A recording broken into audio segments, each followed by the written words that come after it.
A Room with a View by E.M. Forster, dramatized in 4 parts by David Wade, with Sheila Hancock as Charlotte Bartlett, Stephen Moore as Mr. Beebe, John Moffat as Mr. Emerson, Gary Cady as George Emerson, Barbara Jefford as Miss Lavish, Anna Cropper as Miss Allen, David Collings as Mr. Eager, and Kathy Serra as Lucy Honeychurch. Part 1, Miss Honeychurch, Giotto, and Too Much Beethoven.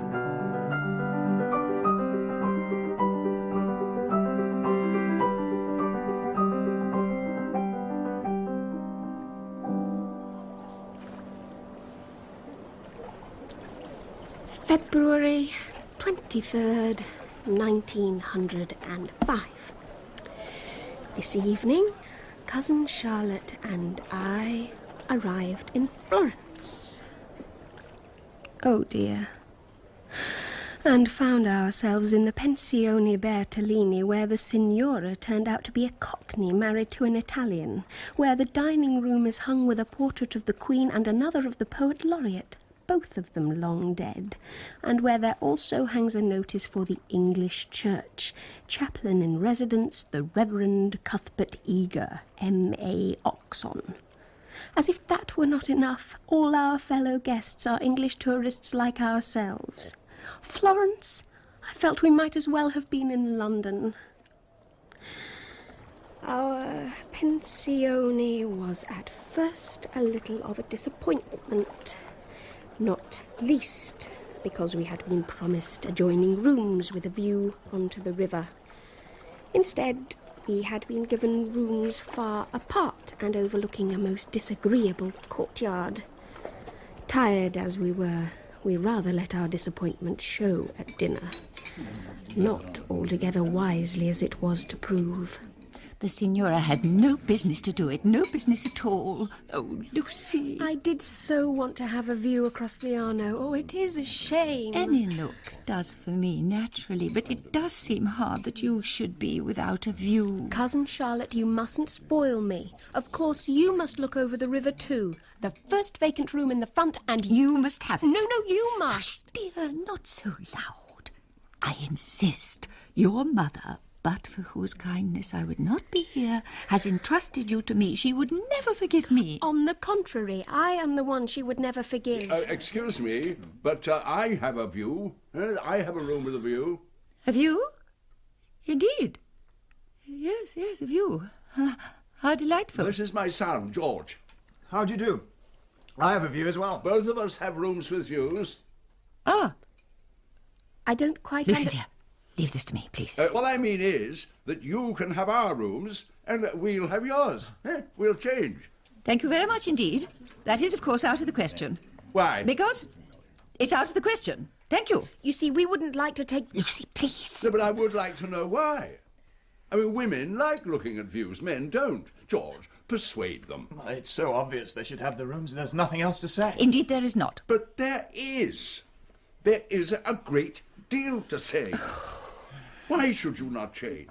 We have the rooms you want. Oh dear, is there going to be a scene? Therefore, we should give Such you. ill-bred people who argue about rooms and views. Whatever their outlook. Yet every time they speak, the argument grows wider, deeper, until it isn't about rooms and views at all, but So for the life of me, rather I can't see about... what possible objection you can have. I don't know exactly. Unless you think our rooms Something are different, for some other reason. whose existence I had never realised And if you before. like them, George and I will clear out in half an hour.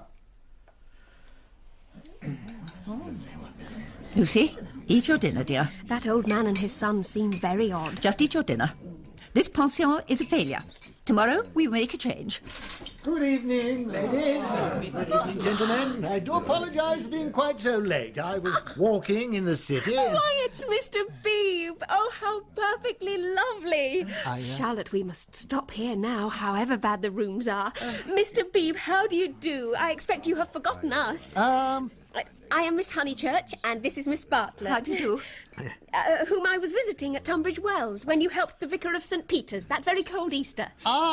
Miss Honeychurch, of course. Miss Bartlett, how could I forget? Do please join us. There's a place just here. Oh, have you?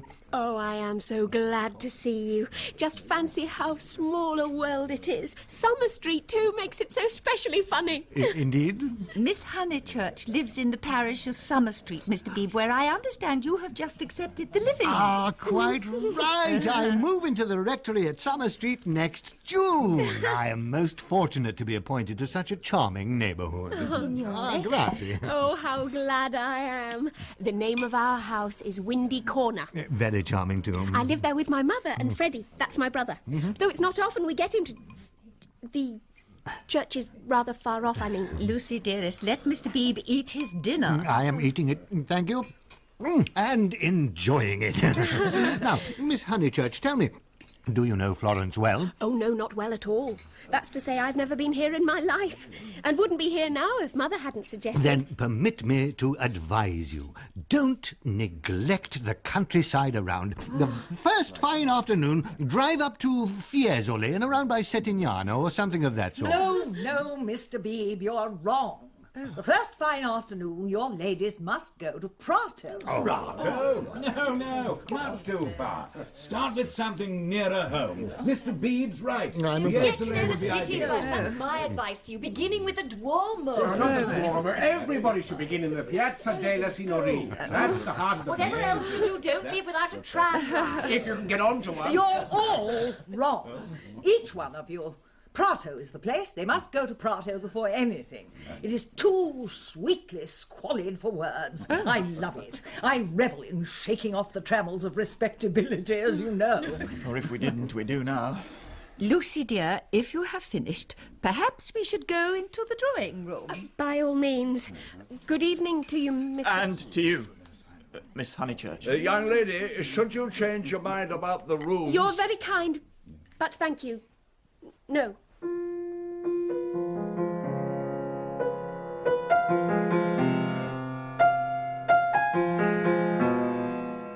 Extraordinary. Quite extraordinary. Our good Signora bows us out of her dining room with her bambini beside her like any natural-born Florentine until she opens her mouth. Then, instead of Enrico mio, Vittoria mia, it's my boy Henry, my little girl Victoria. Most depressing.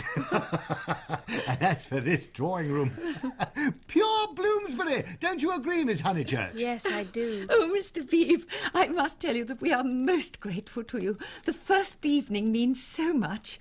When you arrived, we were in for a peculiarly mauvaise quart I am extremely sorry to hear that. Oh, yes. Do you by any chance know the name of the old man who sat opposite us at dinner? Emerson? Mr. Emerson. Is he a friend of yours? We are friendly, as one is in pension. Oh, then I'll say no more. Oh, please, if there's been some small difficulty, I hope I may be... Well, then... You see, Lucy and I were commiserating with each other during our dinner that both our rooms looked out onto the courtyard rather than the river, when to our complete astonishment, Mr. Emerson, without the slightest introduction, offered to exchange them for his own and his son's, which he tells us have a view. Ah, I can see you might have been upset. The point is, Mr. Beebe, that I am, as it were, my cousin's chaperone, and it would be a serious thing if I put her under an obligation to people of whom we know nothing. Mr. Emerson's manner was somewhat unfortunate.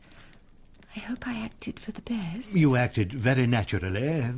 All the same, I don't think much harm would have come out of accepting... No harm, of course, but we could not be under an obligation. He is rather a peculiar man. Yes. I think he would not take advantage of your acceptance, nor expect you to show gratitude. He has the merit, if it is one, of saying exactly what he means.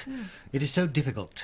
At least I find it difficult to understand people who always speak the truth. Oh, but I was hoping he was nice. I do so always hope that people will be nice. I think he is nice and tiresome. I differ from him on almost every point of any importance, as I expect, I may say I hope, you will differ.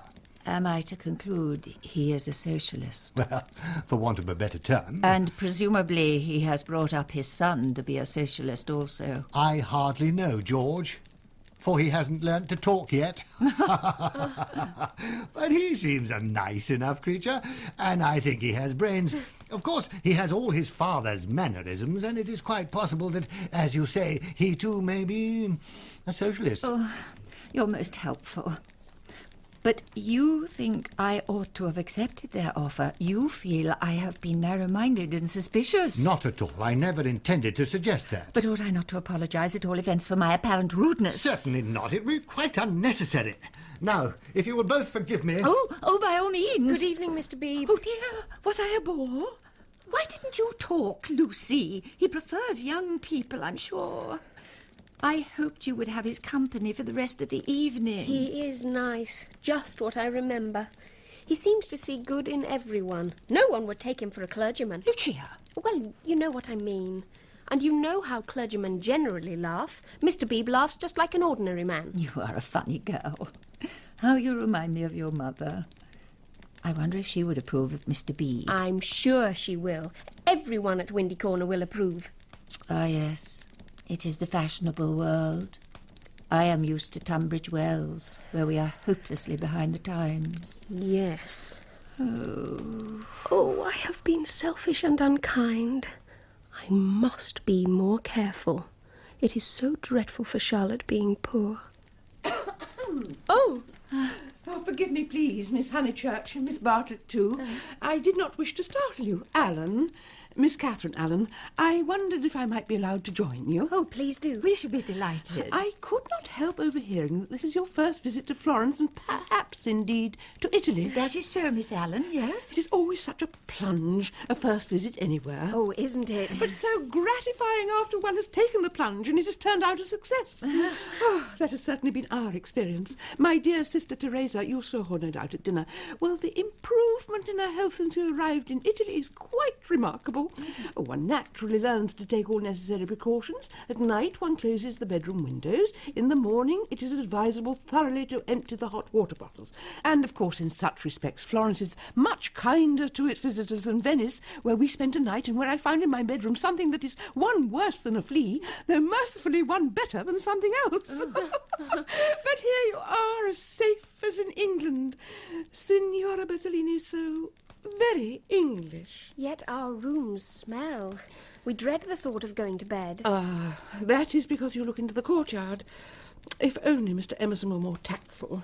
Oh, we were so sorry for you at dinner. I think he was meaning to be kind. Of course, but he is not tactful.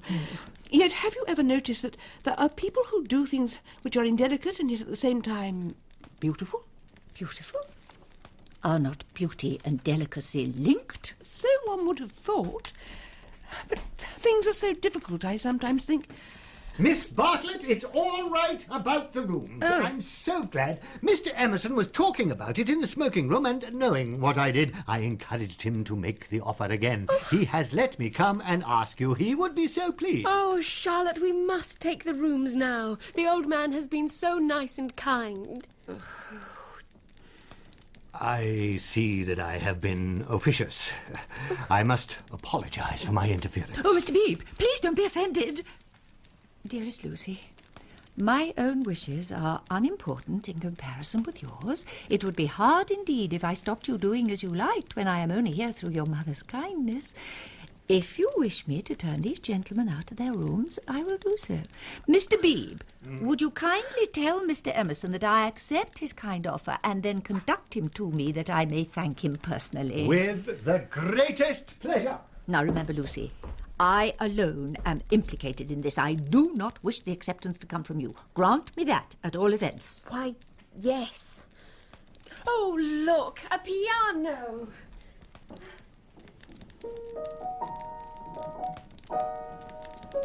Quite good, all things considered. I wonder if the Signora would allow me to play it. How delightful for us. Oh, I'm sure she would, dear. Ah, here is Mr. Beebe already. Mr. Emerson is engaged, but his son has come in his place. My father is in his bath, so you cannot thank him personally, but any message given by you to me will be given by me to him as soon as he comes out. Oh, indeed. Then perhaps you will inform... please give my compliments to Mr. Emerson. Tell your father I will thank him when he comes out... when I next see him. I will do so, Miss Bartlett. Your rooms will be ready in half an hour. Thank you. Thank you, Mr. Emerson. Poor young man, how angry he is with his father about the rooms. Yes. Well, if you will permit me, I had my diary to write up. Oh, dear. Gentlemen can mean so very well, but sometimes do not seem to realise... How very true, Miss Allen. I remember once an uncle... What do gentlemen not seem to realise? I can't make it out at all.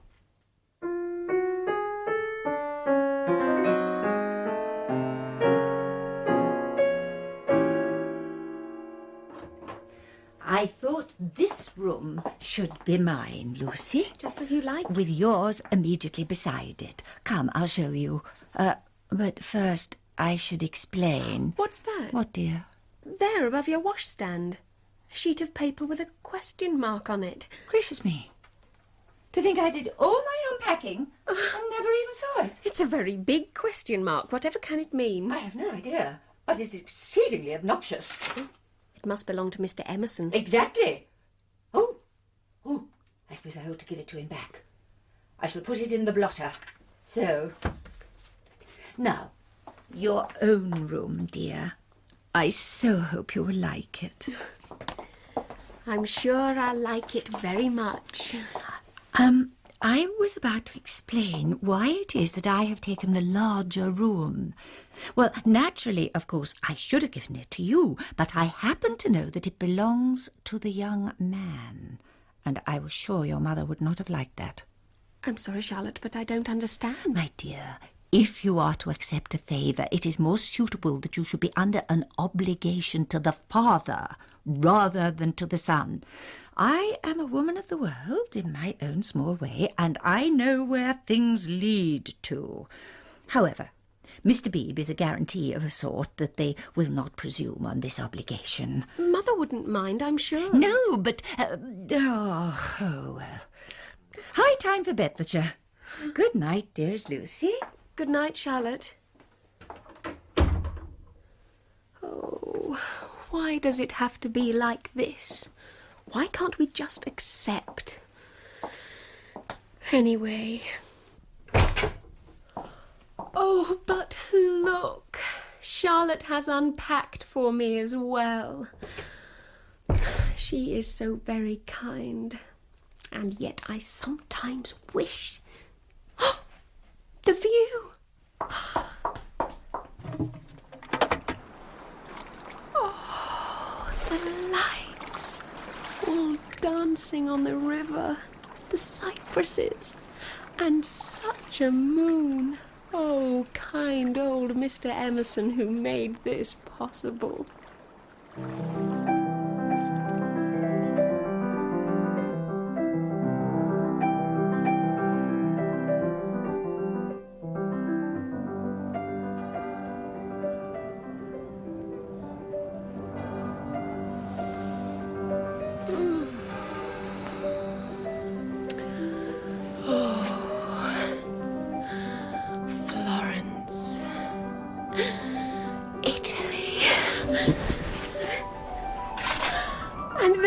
Again, all shining. Oh, it's like a sort of play in which everything happens at once. Come in. Lucia. Good morning, Charlotte. Oh, dressed already? My dear, I really think you should not lean out of the window unless fully dressed. Nor, if I may say so, leave your door unlocked at night. I am sorry. Whatever are you doing? Looking in the cupboards. One cannot be too careful.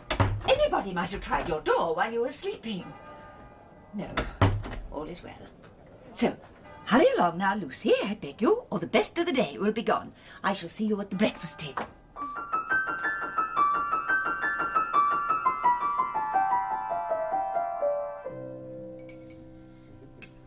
Cousin Charlotte, you've already finished. I'm so sorry. I was as quick as I could be, but I... Never mind, my dear. Here are rolls, and I'll pour you some coffee. Anyhow, I was having a most interesting conversation with Miss Lavish. Good morning to you. Good morning. Now then, I was thinking that as this is our first morning, and I am, after all, a wee bit tired, we had better spend it settling in. Unless, that is, you would prefer to go out. Well, as it is our first morning, I would rather, yes. But of course I can perfectly well go alone. Oh, Lucy, how can you suggest such a thing? I could not possibly allow it. I shall accompany you, of course. Certainly not. If you are tired and wish to settle in, then I shall stop with you. No, that would never do. Charlotte, I can easily... I won't hear of it. We shall both... No, Lucia, I can just as well... If my lady propriety is troubling you, I do assure you that you can neglect that good person. Oh, Miss Lavish, I don't believe you've been properly introduced to my cousin, Miss Honeychurch. Ah, yes. How do you do? Very well, thank you. As I was saying, Lucy, dear, clever Miss Lavish was telling me so many fascinating things about Italy. And one of them, Miss Honeychurch, is that being English, you will be perfectly safe. A dear friend of mine, Contessa Baroncelli, has 2 daughters, and when she cannot send a maid to school with them, she lets them go alone in sailor hats. Everyone takes them to be English, you see. Especially if their hair is strained tightly behind. Most interesting, Miss Lavish, but all the same, I really feel I ought to go. But my dear Miss Bartlett, why sacrifice yourself when there is no necessity? I was intending to spend a long morning in Santa Croce, and if Lucy would come too, I should be delighted. Well, if you are sure. Absolutely. I will take you by a dear, dirty back way, Miss Honeychurch. Not too dirty, please. And if you bring me luck, we shall have an adventure. Oh, yes.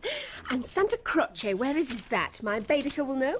Tut, tut, Miss Lucy. I hope we shall soon emancipate you from that fellow. He does but touch the surface of things. As to the true Italy, he does not even dream of it. The true Italy is only to be found by patient observation.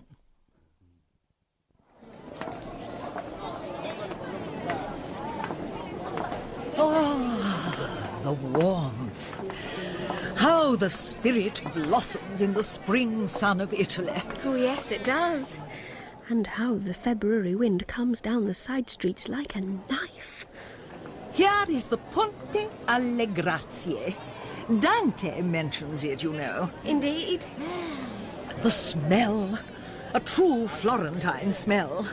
Every city, let me tell you, has its own smell. It isn't a very nice smell. One doesn't come to Italy for niceness. One comes for life. Buongiorno! Buongiorno! Look at that adorable wine cart. How the driver stares at us, poor simple soul. Perhaps it is my military cloak. Perhaps. Buongiorno! Take the word of an old woman, Miss Lucy. You will never repent of a little civility to your inferiors. That is true democracy. Though I myself am a radical. There, now you're shocked. Indeed I am not. We are radicals too, out and out. My father always voted for Mr. Gladstone, until he was so dreadful about Ireland. Well, I see. And now you have gone over to the enemy. Oh, please. If my father was alive, I'm sure he would vote radical again, now that Ireland is all right. As it is, the glass over our front door was broken last election, and Freddie, that's my brother, is sure it was the Tories. But Mother says nonsense, it was a tramp. Shameful. You live in a manufacturing district, I suppose? No, in the Surrey Hills, near Summer Street, about 5 miles from Dorking. Indeed! What a delightful area. I know it so well. It is full of the very nicest people. Do you know Sir Harry Otway? A radical, if ever there was one. Very well indeed. There now. And you have property in this Summer Street? Oh, hardly any. About 30 acres. Just the garden and some fields. Bless us and save us. We've lost our way. What? Lost? Lost? My dear Miss Lucy, what are we to do? 2 lone females in an unknown town.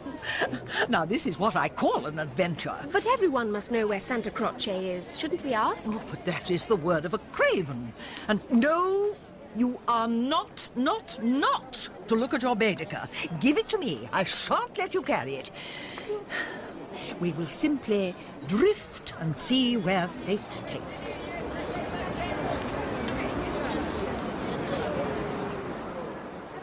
And what square is this? Ah, there's a question. What indeed? Oh, but Miss Lavish, look. Such lovely little statues. Did you ever see? Heaven above, this is the Annunziata. We've missed our way by not less than a mile. Come.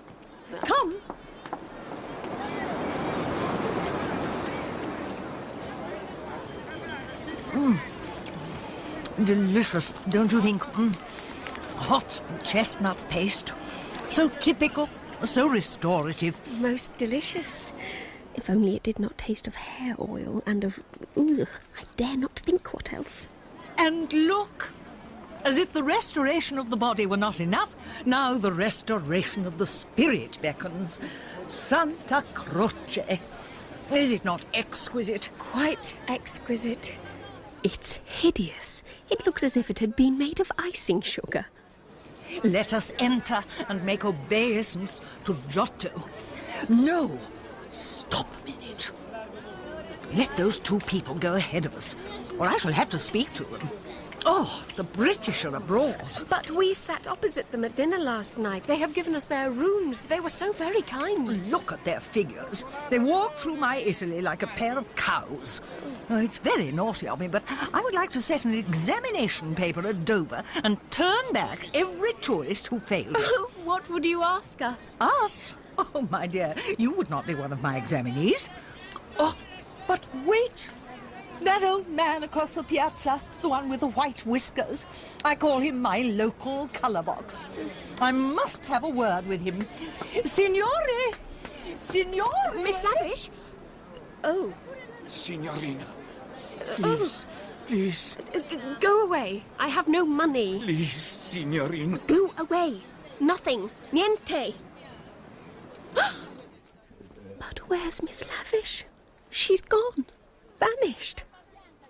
And she's got my Baedeker. Now what shall I do? My first morning in Florence, and it's ruined. Oh well, since this is Santa Croce, I might as well go into it.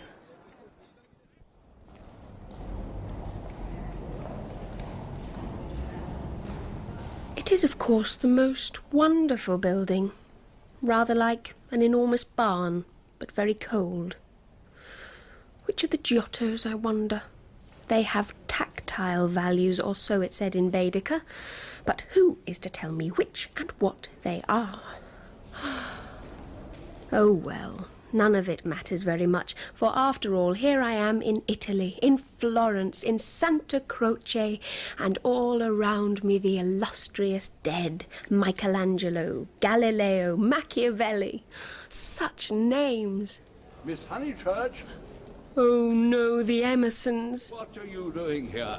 Are you doing the church? Are you through with the church? No, I came here with Miss Lavish, who was to explain everything, and just by the door she simply disappeared and never came back, so I had to come in by myself. Well, why shouldn't you? Quite right, George. Why shouldn't she? But Miss Lavish has even taken away my Baedeker. A Baedeker? Ah, I'm glad it's that you minded. It's worth minding the loss of a Baedeker. What strange things he does say. If you've no Baedeker, Miss Honeychurch, well, you'd better join us. Oh, no. Thank you very much. I could not think of that. But, as I am here, I would like to thank you for so kindly giving us your rooms last night. My dear, I think you are repeating what you have heard older people say. You are pretending to be touchy, but you are not really. Stop being tiresome and tell me instead what part of the church you want to see. To take you to it will be a real pleasure. I am not touchy, I hope. It is the Giottos I want to see, if you will kindly tell me which they are. What you want is the Peruzzi Chapel. We will show you.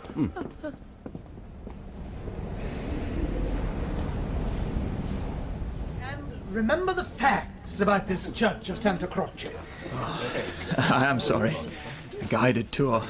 Half of England seems to have got here before us. How it was built by faith in the full fervour of medievalism, before any taint of the Renaissance had appeared. Remember nothing of the sort. Built by faith, indeed. That simply means the workmen weren't paid properly. Observe, moreover, how Giotto in these frescoes, now unhappily ruined by restoration, is untroubled by the snares of anatomy and perspective. Yes. Could anything be more majestic, more pathetic, beautiful, true? True. How little avails knowledge and technical cleverness against a man who truly feels. I see no truth in any of it. I mean, look at that fat man in blue. He must weigh as much as I do, and he's shooting into the sky like an air balloon.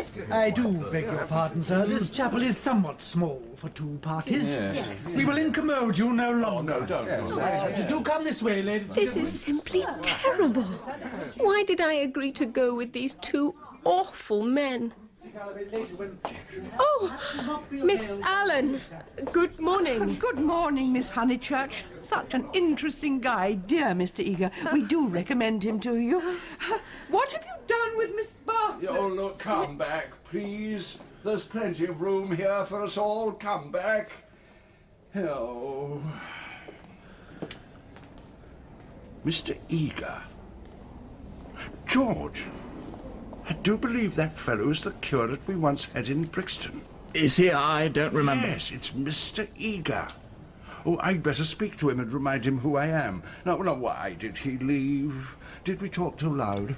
Oh, how vexatious. I shall go and say we are sorry. Then perhaps he will come back. He will not come back. My father has that effect on nearly everyone. He will try to be kind. I hope we all try to be kind. Yes, because we think it improves our characters. But he is kind to people because he loves them. And they find him out and are offended or frightened. How silly of them. I think that kind of action, done tactfully... Oh, tact! Now I've said the wrong thing again. There he goes, pacing up and down. Such a rugged face for such a young man. Hard. No, not hard. He walks into the shadow, and it springs into tenderness. Oh, they won't come back. We've spoiled the pleasure of I don't know how many people. But don't let us spoil yours, Miss Honeychurch. Have you looked at those saints? Yes, they are lovely. Do you know which is the tombstone that is praised by Ruskin? No, I don't, but why not see if we can find it? George, are you coming? No, thank you. I prefer to stay here.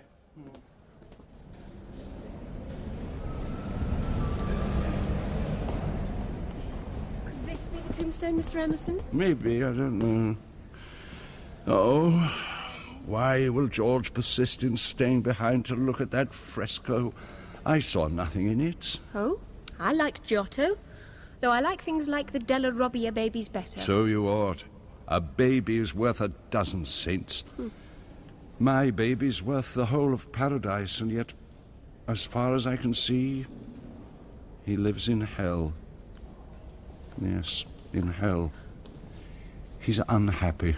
Oh, dear. How can he be unhappy when he's strong and alive? What more is one to give him? And think how he's been brought up, free from all the superstition and ignorance that lead men to hate one another in the name of God. With such an education, I thought he was bound to grow up happy. What am I supposed to say? Mr. Emerson, you're a very foolish old man and a very irreligious one. That's what I think. What are we to do with him? He comes for a holiday to Italy and behaves like a child who ought to have been playing and who instead fell and hurt himself. What did you say? Nothing, Mr. Emerson. Listen, and don't be stupid over this. I don't require you to fall in love with my boy, but I do think you might try and understand him. You are nearer his age, and if you let yourself go, I'm sure you're sensible, you might help me. He's known so few women, and you have the time. Let yourself go. You are inclined to get muddled. if I'm a judge of people. Let yourself go. Pull out those thoughts you do not understand and spread them out in the sunlight and know the meaning of them. By understanding George, you may learn to understand yourself. It'll be good for both of you. Mr. Emerson, you see, I only know what's wrong with him, not why it is so. What is wrong with him? Oh, the old trouble. Things won't fit. What things? The things of the universe. It's true. They don't. Oh, Mr. Emerson, whatever do you mean? From far from eve and morning, and yon 12-winded sky, the stuff of life to knit me blew hither. Here am I.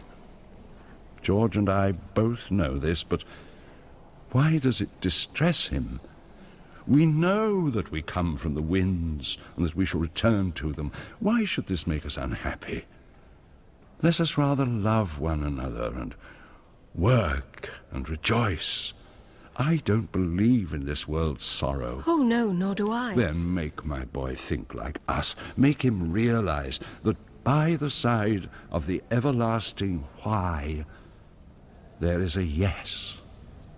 Transitory, if you like, but a yes. I'm very sorry. You'll think me unfeeling, but your son wants employment. Has he no particular hobby? I myself have worries, but if any occur, I can generally forget them at the piano. And collecting stamps did no end of good for my brother. Perhaps Italy bores your son. You ought to try the Alps or the lakes. Stamps. Stamps. I see. Miss Honeychurch? Miss Bartlett. Oh, good gracious me. Where? In the nave. I see. Those gossiping little old Miss Allens must have... Oh. Poor girl. Poor girl. Mr. Emerson, I fail to understand the point of that remark. I think myself a very fortunate girl, I assure you. I'm thoroughly happy and having a splendid time. Pray don't waste time mourning over me. Thank you both so much for all your kindness. A delightful morning. Santa Croce is a wonderful church. Good day.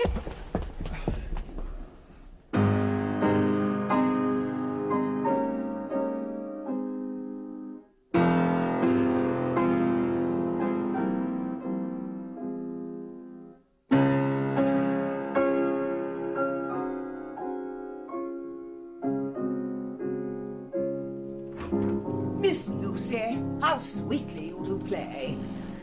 You haven't seen my cigarette case, have you? No, I don't think you have. Anyway, as soon as I find it, or even if I don't, your cousin and I are going to gird our loins and make an expedition. Never mind the rain. I'm sorry, Miss Lavish. What did you say? She and your cousin are going on a little expedition. Never mind the rain. Mr. Beebe, how long have you been tucked away there? Since before you started playing. And I must say, if Miss Honeychurch ever takes to living her life as she plays her piano, it will be very exciting, both for us and for her. Oh, what a funny thing. Someone said just the same to my mother, and she said she trusted I should never live a duet. Doesn't your mother like music? She doesn't mind it, but she doesn't like one to get excited over anything. She thinks I am silly about it. Once, you know, I said that I liked my own playing better than anyone's. She has never got over it. Of course, I didn't mean that I played well. I only meant... Of course. You see, music... Yes? I don't know. Poor Charlotte will be sopped and will come back with a tickly cough. I fear that in the few days you have been here, Miss Lavish has led your cousin astray. Now I believe she has persuaded her that they will only find the true Italy in the rain. Miss Lavish is such an original. So everyone keeps saying. Is it true that she's writing a book? Everyone says that as well. What is it about? Apparently, it is to be a novel dealing with modern Italy. But if you want an account, let me refer you to Miss Allen. I wish Miss Lavish would tell me herself. We started such friends. But I really don't think she ought to have run away with my Baedeker that morning in Santa Croce. Charlotte was most annoyed at my being left practically alone there. The two, at all events, have evidently made it up. Fascinating, the ways of maiden ladies. I beg your pardon? Oh, nothing. Oh, look at that rain. The Arno is rising.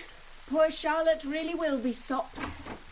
Why, Miss Honeychurch, a window open on a day like this? You'll catch a chill. Oh, I'm so sorry. Good afternoon, Miss Allen. Oh, Mr. Beebe. But who would suppose that this is Italy? There is my sister actually nursing a hot water can. Miss Honeychurch, I could hear your beautiful playing, though I was in my room with the door shut, which is indeed most necessary in this country where no one has the least idea of privacy. I quite agree with you, Miss Allen. The Italians are a most unpleasant people.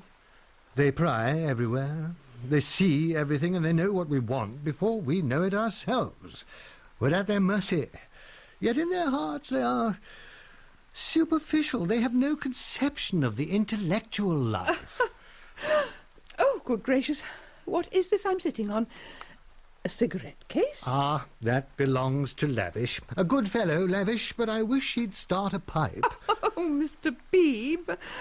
Indeed, though it is dreadful of her to smoke, it is not quite so dreadful as you suppose. She took to it practically in despair after her life's work was carried away in a landslip. Surely that makes it more excusable. Her life's work? What was that? It was a novel, and I'm afraid, from what I can gather, not a very nice novel. Anyhow, she left it almost finished in the grotto of the Calvary at the Cappuccini Hotel in Amalfi, while she went for a little ink, and while she was gone, the grotto fell onto the beach, and the saddest thing of all is that she cannot remember a word of what she had written. Oh, the poor thing was very ill after, and so got tempted into cigarettes. I'm glad she's writing another novel, and so cheerful through it all. I cannot help thinking that there is something to admire in everyone, even if you do not approve of them. Oh, yes, indeed. All the same, she is a little too, I hardly like to say, unwomanly, but she behaved most strangely when the Emersons arrived. Oh, really? You know the story, Mr. Beebe, I think. I do, Miss Allen, but shall be most interested to hear how you tell it.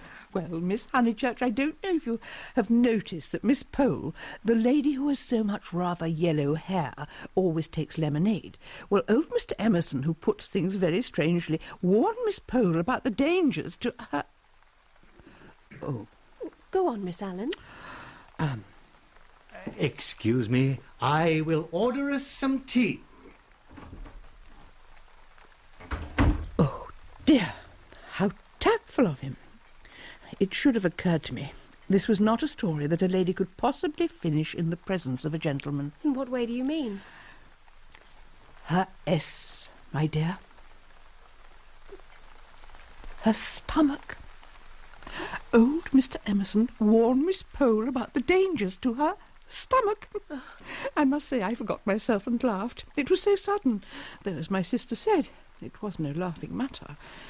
But the point is that Miss Lavish was so positively attracted by his mentioning S, and said she liked plain speaking, she thought the Emersons were commercial travellers, and all through dinner tried to prove that England, our great and beloved country, rests on nothing but commerce. Oh, my sister was very much annoyed and left the table before the cheese. You see what a tangle we're in by this time, and all on account of S having been mentioned. Most unfortunate. But that was not the end of it. After dinner, Miss Lavish actually came up to me and said, "Miss Allen, I am going into the smoking room to talk to those two nice men. Come with me." Needless to say, I refused such an unsuitable invitation. I note that you are well on with your story, Miss Allen, so do let me finish it. Miss Lavish tried everyone without success and finally said, "I shall go alone." At the end of 5 minutes, she returned, rather put out, and began playing Patience. Whatever had happened? No one knows. No one will ever know. Miss Lavish will not tell, and Mr. Emerson does not think it worth telling.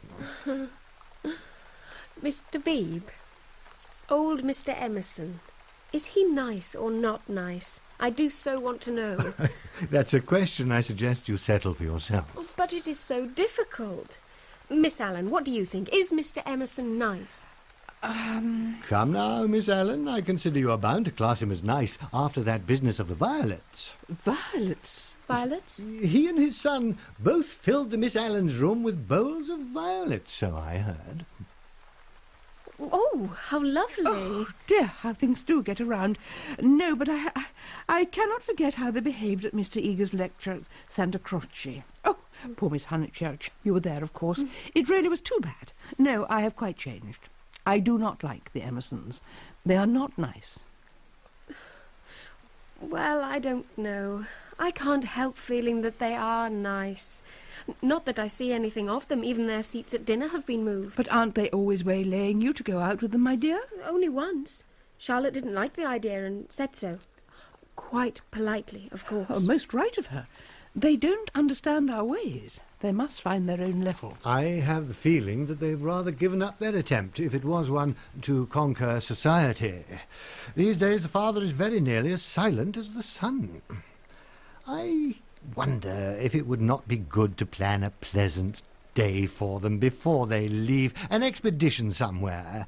Do you think Miss Bartlett would consent to accompany you, Miss Honeychurch? Oh, I hope she would. I shall put it to her. People should be left with happy memories. I believe it has stopped raining. Yes, indeed. The sun is shining after a fashion. Too late to go out.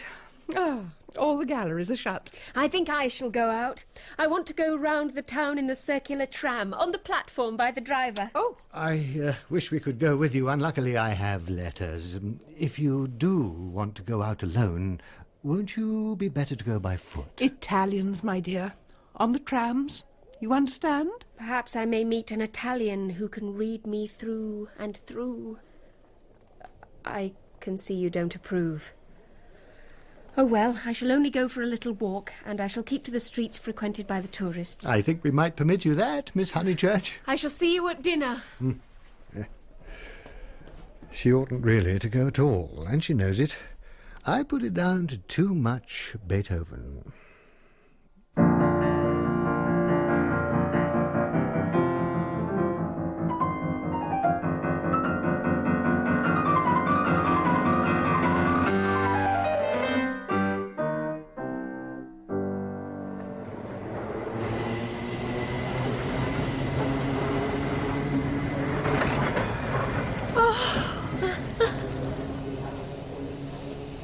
What a lovely, exciting tram.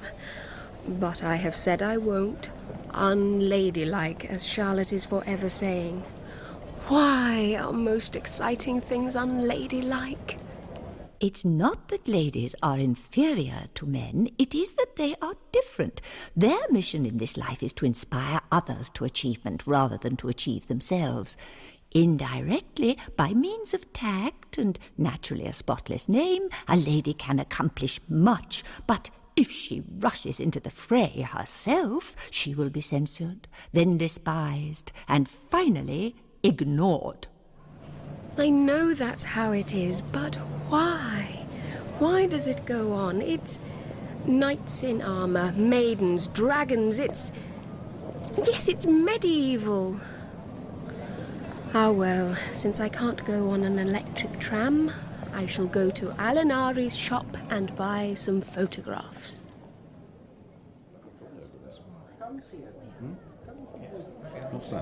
Botticelli's Birth of Venus. Shall I? Such a pity about Venus. Charming otherwise. I shall take it. And what else?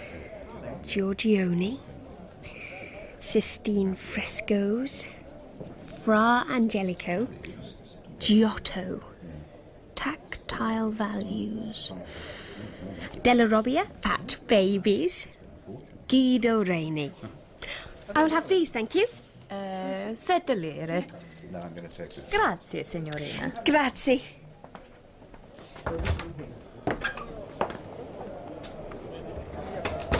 £7 and the Birth of Venus.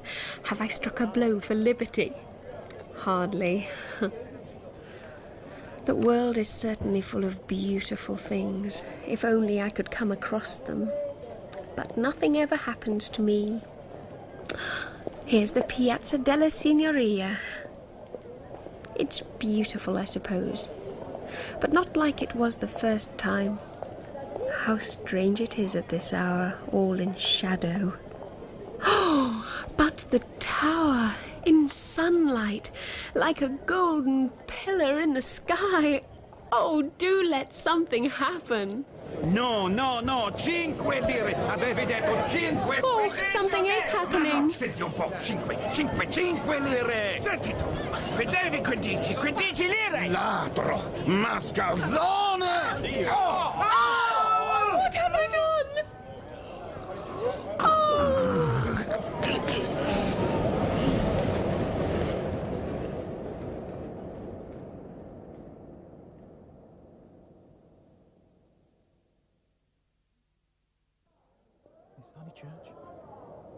Miss Honeychurch. Miss Honeychurch. What? Where? Oh. Mr. Emerson. Where am I? In the Uffizi Arcade. What happened? You fainted. Oh, I'm sorry. But how did I get here? Did you How are you now? Perfectly well. Absolutely well. Then let us go back to the Bertolini. How very kind you have been, but now I am well. I can go alone. Thank you. Oh, my photographs. Photographs? I bought some photographs at Alinari's. I must have dropped them in the square. Would you add to your kindness by fetching them? Of course. Oh. Miss Honeychurch, you must sit still. You aren't fit to go home alone. Yes, I am. Thank you so very much. No, you aren't. Wouldn't try to sneak off if you were. But I had much rather... Then I won't fetch the photographs. I would rather be alone. Listen, there's been a quarrel over money. One man has stabbed another, and the second man is dead. Is probably dead. So stay here till you're rested. And don't move until I come back. Oh, what have I done?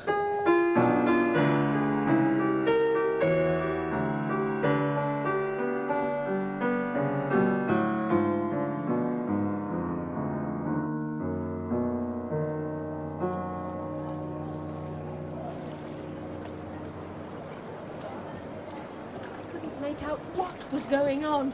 He only seemed to tap the other man on the chest. It made him frown, and he bent toward me as if he wished to tell me something. But when he opened his mouth and blood... I know. I saw. After you had fainted, the murderer tried to kiss the man he had just killed and then gave himself up to the police. How odd Italians are. Mr. Beebe was saying that they know everything, but I think they are rather childish. What was that? You threw something into the river. What did you throw in? Something I didn't want. Mr. Emerson? Well? Where are my photographs? I believe it was my photographs you threw into the river. I didn't know what to do with them. They were covered in blood. There. I'm glad I've told you. I was wondering what to do with them. They've gone. It seemed better that they should go out to sea. Oh, I don't know. I may just mean they frightened me. For something tremendous has happened. And I must face it without getting muddled. A man has died. Yes, but not that exactly. Mr. Emerson. It has happened, and I mean to find out what it is. Mr. Emerson, I want to ask you something before we get back to the pension. I have behaved ridiculously. I was never so ashamed of myself in all my life. I cannot think what came over me. Oh, it's quite understandable. I nearly fainted myself. Well, I owe you 1,000 apologies. Oh, it's quite all right. And this is the real point. You know how silly people are gossiping. Ladies especially, I am afraid. You understand what I mean? I'm afraid I don't. I would be grateful if you would not mention it to anyone. My foolish behaviour. Your behaviour? Oh. Yes. All right, all right. Thank you so much. And as to your kindness in carrying me, would you also not... Would you... Anyhow, thank you so much. How quickly these accidents do happen, and then one returns to the old life. I don't. What do you mean? I don't understand. I shall probably want to live. Mr. Emerson, what do you mean? Oh, I would have thought it was quite clear. I want to live!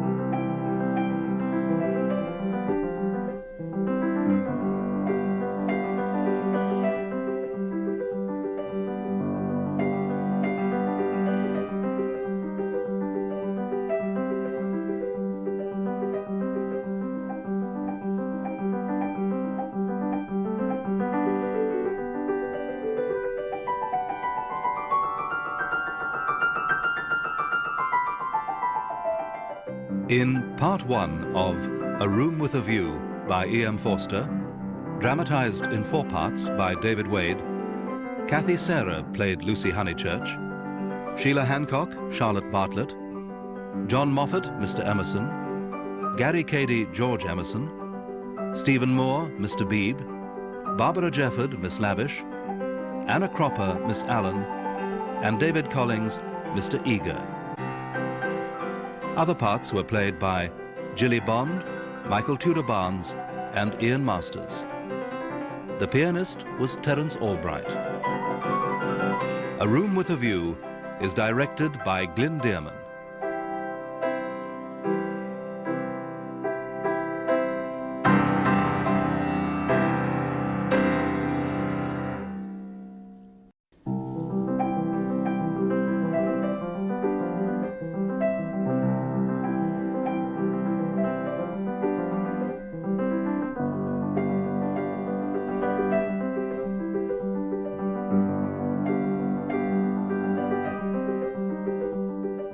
A Room with a View by E.M. Forster, dramatised in 4 parts by David Wade, with Sheila Hancock as Charlotte Bartlett, Stephen Moore as Mr. Beebe, John Moffat as Mr. Emerson, Gary Cady as George Emerson, Barbara Jefford as Miss Lavish, David Collings as Mr. Eager, and Kathy Sarah as Lucy Honeychurch. Part 2, Good Men and Violets.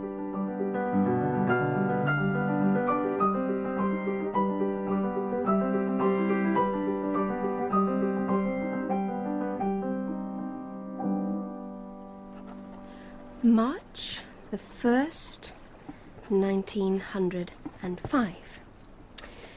Today we went into the city and... I really don't know what to write. Quite suddenly everything has changed. Only a week ago this wasn't Florence at all. It was the Pensione Bertolini, exactly like a bit of England.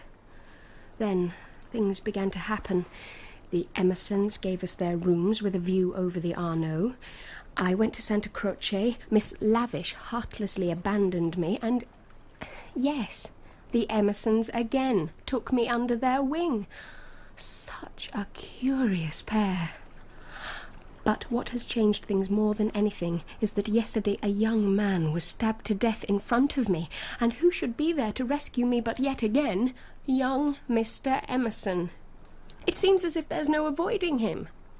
Them. I really don't know what to make of them. I think they're nice.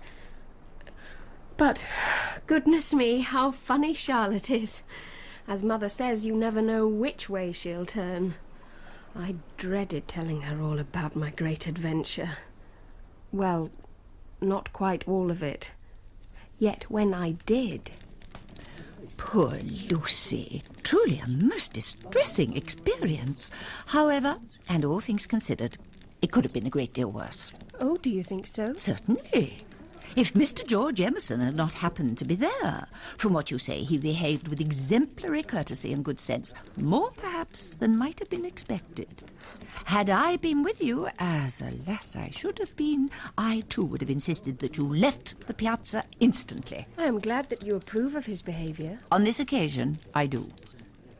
Miss Lavish and I also had an adventure on our way home, didn't we, Eleanor? What's that you say? Our adventure. I was on the point of telling Lucy. My word, yes. As we were passing by the Dartio, some young customs officers had the impudence to stop us. Good gracious, whatever for? That was only too obvious. They seemed to think we might have some provisions and proposed to search our reticules. I soon put a stop to that. Oh, yes, Eleanor is a match for anyone. With young men of that stamp, you simply have to make it clear that you will stand no nonsense. Ah, well, I, for one, am more than ready for Bedfordshire. What do you say, Lucy? Oh, yes, I'm very tired. Good night, Eleanor. I so enjoyed our afternoon. Good night, Signorine.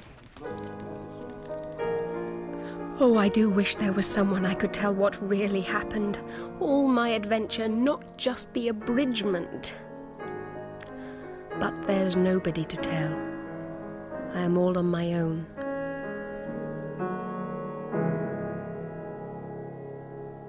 Some more coffee, Lucy? Yes, please. I shall make a little list of all the things we have to do this morning, and after that, perhaps we ought to go out. Whenever you like. Ah, Miss Bartlett, Miss Honeychurch, the very people I was looking for. Oh, good morning, Mr. Beebe. Good morning. Now then, I have a plan to put to you. This morning, I am walking up to the Torre del Gallo with both the Emersons and some American ladies. I do so hope you will join our Oh, party. Mr. Beebe, how kind. But for myself, I went there only yesterday. In the pouring rain, of course, but even so. Besides, I have so many errands to perform. For Lucy, though... Oh, no, if you don't mind. My dear, why ever not? You know how you hate shopping, fetching letters, changing money, all that kind of thing. No, Charlotte. Mr. Beebe, it really is most kind of you, but I will be going with my cousin. I would much rather... Oh, well, very well, dear. You must do as you like, of course. We shall be extremely sorry not to have your company, but never mind. I have another plan for all of us. A drive one day this week by Settignano and Fiesole. I do hope both of you will join us for that. Enjoy your shopping. Oh, if Charlotte only knew. It isn't her I want to go with, it's who I don't want to go with. Really, I do treat her quite abominably. I shall be extremely nice to her all morning.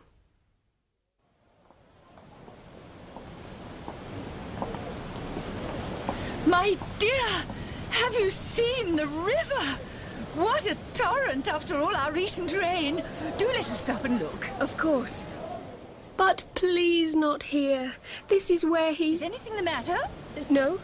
Why should there be? I know what it is. You would like to stop where we can see the Torre de Gallo. I feared you would repent your choice. Dearest Charlotte, I do not repent being with you in the least. How good you are to me. Let us turn off here. Where are you taking me?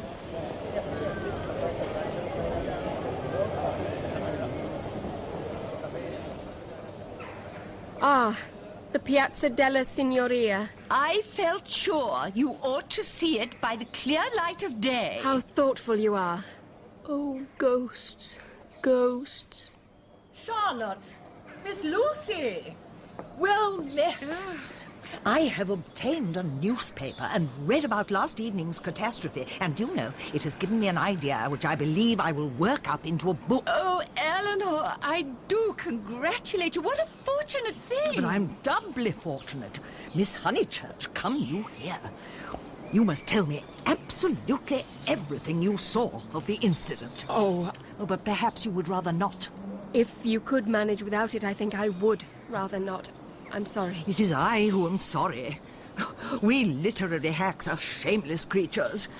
I believe there's no secret of the human heart into which we would not pry. I've been in the piazza since 8 o'clock collecting material. It seems the two men quarrelled over a 5-lira note.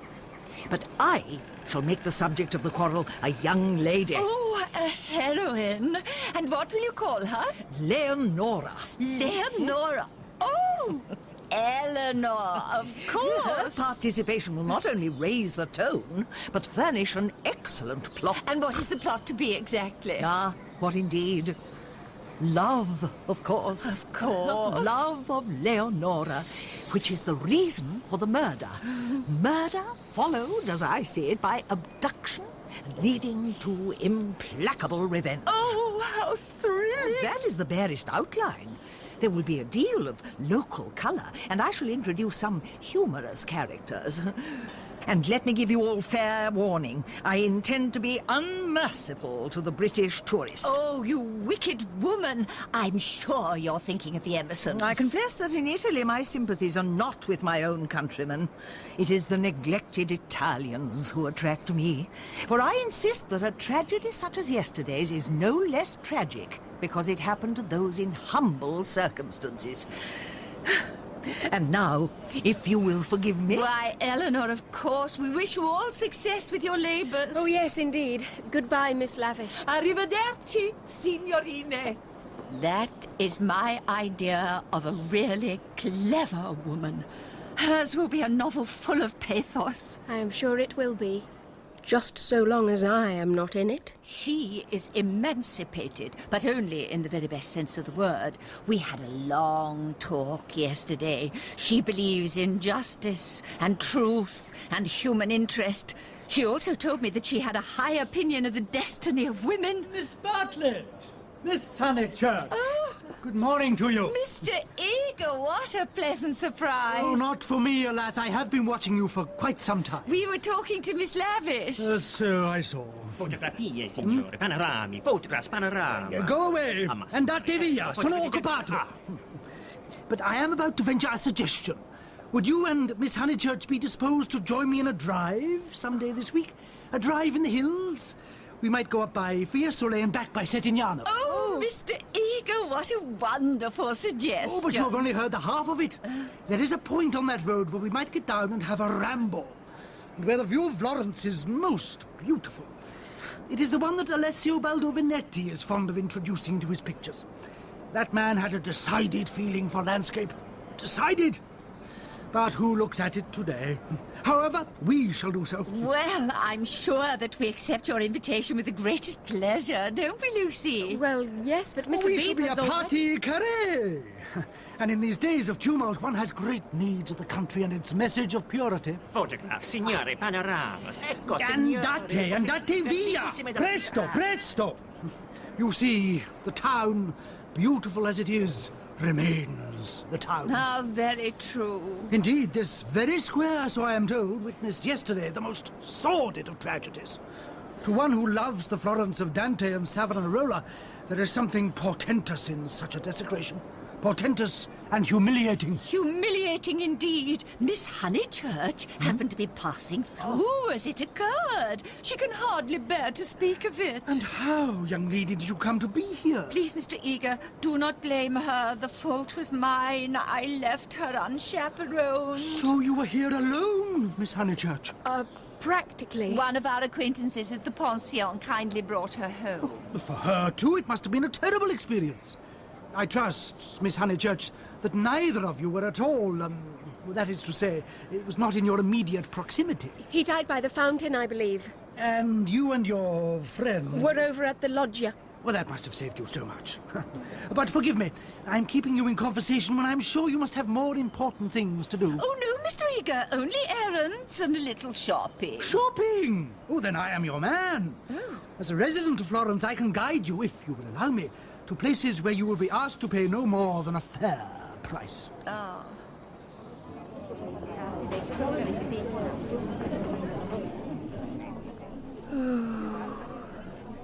Charlotte's right. I do hate shopping. Presents, mementos, most of them quite hideous. Miss Honeychurch, let me commend to you these brooches. They're excellent value. Mere mosaic, of course, but with the appearance of stones. Which the maids next Christmas will never tell from the real thing. Lucy, for your dear mother, I thought I might purchase this charming little picture frame. Fashioned as far as anyone can see from gilded pastry. Heraldic saucers? Very typical. Or perhaps you prefer the classical. The Eros and Psyche in alabaster. Speaking for myself, I feel... And all of it would cost much less in London. Oh, shall we never leave this horrid shop? What a disagreeable morning. Miss Lavish frightens me. Mr. Eager, too. I don't know why. When people frighten you, you stop respecting them. I don't believe Miss Lavish is a great artist. I doubt if Mr. Eager is as full of spirituality and culture as he would like us to suppose. As for Charlotte, Charlotte is the same as ever. One can be nice to her, but it is impossible to love her. Oh, what's Mr. Eager talking about now? He is the son of a labourer. Oh, yes, I happen to know it for a fact. He was a mechanic of some sort himself when young. Then he took to writing for the socialistic press. This can only be the Emersons. How wonderfully people rise these days. Generally, one has only sympathy with their success. A desire for education and for social advance. In these there is something not wholly vile. Indeed, there are some working men whom one would be very willing to see out here in Florence, little as they would make of it. Is Mr. Emerson a journalist now? He is not. He made an advantageous marriage. Oh, so he has a wife? Dead, Miss Bartlett, dead. I wonder he has the effrontery to look me in the face, to dare to claim acquaintance with me. He was in my London parish long ago. The other day in Santa Croce, when he was with Miss Honeychurch, I snubbed him. Yes, and let him beware that he does not get more than a snub. What? Oh, yes. Exposure. Now, I have said enough. Are you saying that he is an irreligious man? We know that already. Lucy, dear. I should be astonished if you knew all. The boy, an innocent child at the time, I will exclude. God knows what his education and his inherited qualities may have made him. But perhaps it's something that we'd better not hear. I agree. I will say no more. You have said very little. It was my intention to say very little. Well then, if you want to know, murder. That man murdered his wife. How? To all intents and purposes, he murdered her. That day in Santa Croce, did they say anything against me? Not a word, Mr. Eager. I thought perhaps they had been libelling me to you.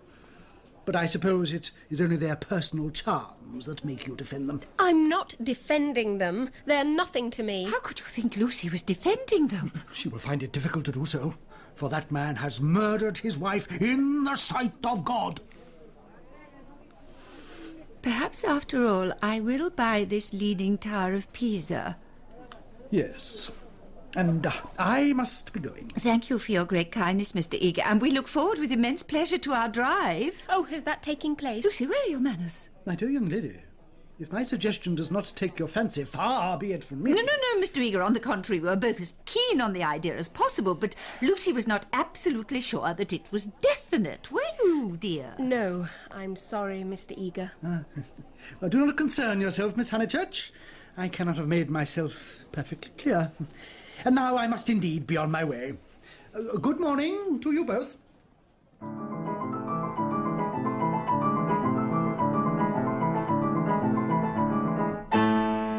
See, my dear, an invitation from a man like Mr. Eager is something to be sought.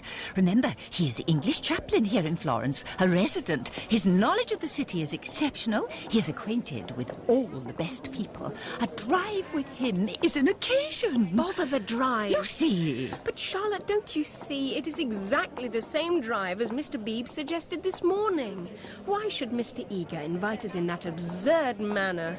We might as well invite him. We are each paying for ourselves. Oh, if that is so, dear. I mean, if the drive we're going on with Mr. Eager is the same as the one suggested by Mr. Beebe, then I foresee a sad kettle of fish. How? Because Mr. Beebe is sure to ask Eleanor Lavish to come. That will mean another carriage. Far worse. Mr. Eager does not like Eleanor, and she knows it. The truth is, she's too unconventional for him. Yes. Oh, what sort of a place is this Florence, where the world I know breaks up and turns into a magic city where people think and do the most extraordinary things? Murder, accusations of murder. Is this what always happens in these streets? Oh, you are such a beautiful city. But is there more in you than meets the eye? The power, perhaps, to stir up passions, good and bad, and to fulfill them. Mind you, as far as the arrangement is concerned, We may never know whether it is Mr. Beebe who forgot to tell Mr. Eager, or Mr. Eager who forgot. Oh, how happy Charlotte is to be troubled over things that do not matter, and to appear oblivious to things that do. It is really you they want, my dear. I, of course, am only asked for appearance sake. You shall go with the two gentlemen, and I and Eleanor will follow behind. A one-horse carriage will do for us. Oh, yes, how difficult it is. What do you think about it? I don't know what I think, nor what I want. Oh, dear.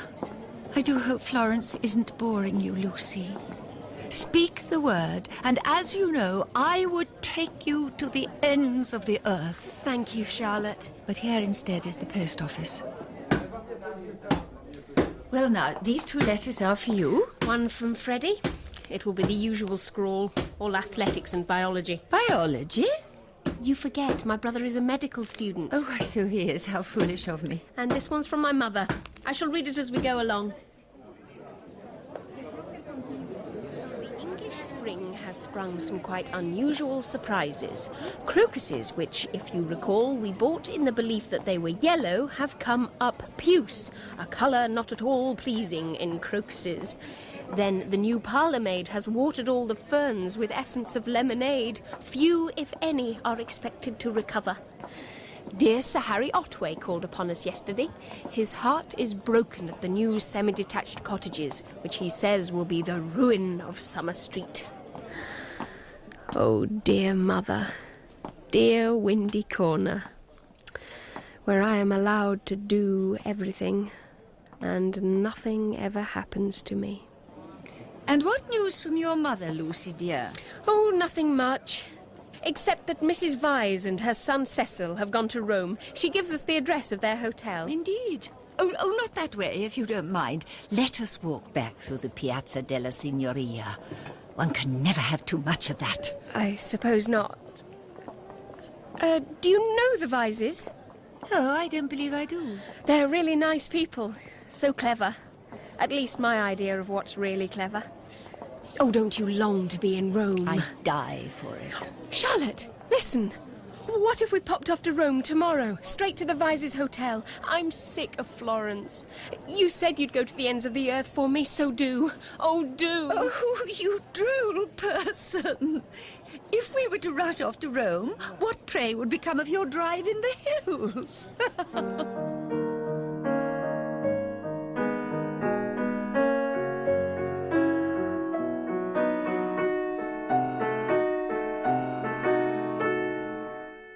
The difficulty is that Mr. Beebe has also asked the Emersons. And so he should, since Eager would doubtless have omitted them. His sort has no idea of proletarian worth. Regrettably, Mr. Beebe did not consult with Mr. Eager first. He knew how his suggestion would be met, that's why. Perhaps, but it was thoughtless of him. Not only have we been obliged to hire 2 four-seaters, but must be careful as to who should ride with whom. Where is the difficulty? I am all for liberty. Let people sit exactly where it pleases them. No. For one thing, we must at all costs see to it that Mr. Eager does not ride with old Mr. Emerson. Why should we do that? My dear, believe me, it is necessary. Then what do you suggest? Well, you will not wish to be with Mr. Eager either, I imagine. I'm indifferent to him and his opinion of me. Well, what I propose is this. Mr. Eager rides with me and Lucy, you with Mr. Beebe and both the Emersons. Must it be both? I thought that you approved of the Emersons. I do, exceedingly. I only feel their honest virtues should be shared equally among us. Let the old man ride with you. But that would place him once again with Mr. Eager. Take the young Emerson, then. Even worse. Lucy simply cannot endure him. Oh, how difficult all this is. Ah, well, it seems I must resign myself to the undivided riches of both father and son. Miss Bartlett, Miss Lavish, if you are ready, our carriages are at the door. Are we all assembled? Excellent. Then how are we to sit? May I suggest... Mr. Eager, if you'll allow me to... Miss Bartlett? Signore, mi dispiace, ma... Eager, our young Phaeton wishes to address you. What? Our charioteer, our driver, Phaeton, to the life. Don't you agree? I don't see Phoebus letting him drive anything. Well, my man, what do you want? And who is this young woman? È mia sorella. Is my sister, signore. What's she doing here? Please, she liked very much if se poteva venire con me. Come with you? Sì. No, it's out of the question. Ma signore, sta sempre a casa, non esce mai. No, I tell you, this is nothing but an imposition. Oh, Mr. Eager, you're very hard. Oh, on the contrary, Miss Lavish. I know these people. First a ride, and then something else. This will prove the thin end of the wedge. Then let it be so. Must we be so unadventurous? Charlotte, at least you will back me up. Well, I must say, Mr. Eager, I don't really see the harm. Oh, come on, Eager. Look at the poor girl, all pale and pensive. Doesn't she remind you of Persephone come out to meet the spring? The least we can do is let our Phaeton drive her into it. If you insist. Young man, listen to me. Your sister may accompany you on the box, but only as the greatest favor. Do you understand? Sì, signore. Ho capito perfettamente. Grazie, grazie. Now, where were we before that little diversion? You were just about to arrange the seating, Mr. Eager, but if you will perhaps allow me... Doesn't matter how we sit, so long as we sit somewhere. Oh, Mr. Beebe, indeed it does. Miss Lavish and I have made a plan. Don't and anybody worry about me. Just put me anywhere. After such a heavy lunch, I shall fall asleep for sure and very likely snore. Well, I shall give a lead and get in here. Yes. Oh, well, then, Mr. Emerson, if you and your son will kindly join Miss Lavish in the leading carriage... No, you can't put us together. We're always together. George, you get into the one behind. Oh, but no, Mr. Eager, would you perhaps... Miss Bartlett, why don't you and Miss Honeychurch join me and young Mr. Emerson? Thank you, Mr. Beebe, but Lucy, dear, I think you might prefer to go with the... That's right, Miss Honeychurch. Why don't you come and talk to me? I think we're friends again, don't you? And the leading vehicle, in any case, is my responsibility. Oh, no, but Mr. Eager... this is a catastrophe. Eleanor has landed up with Mr. Eager, he has landed up with her and old Mr. Emerson, and I with that impossible young man. The afternoon is ruined.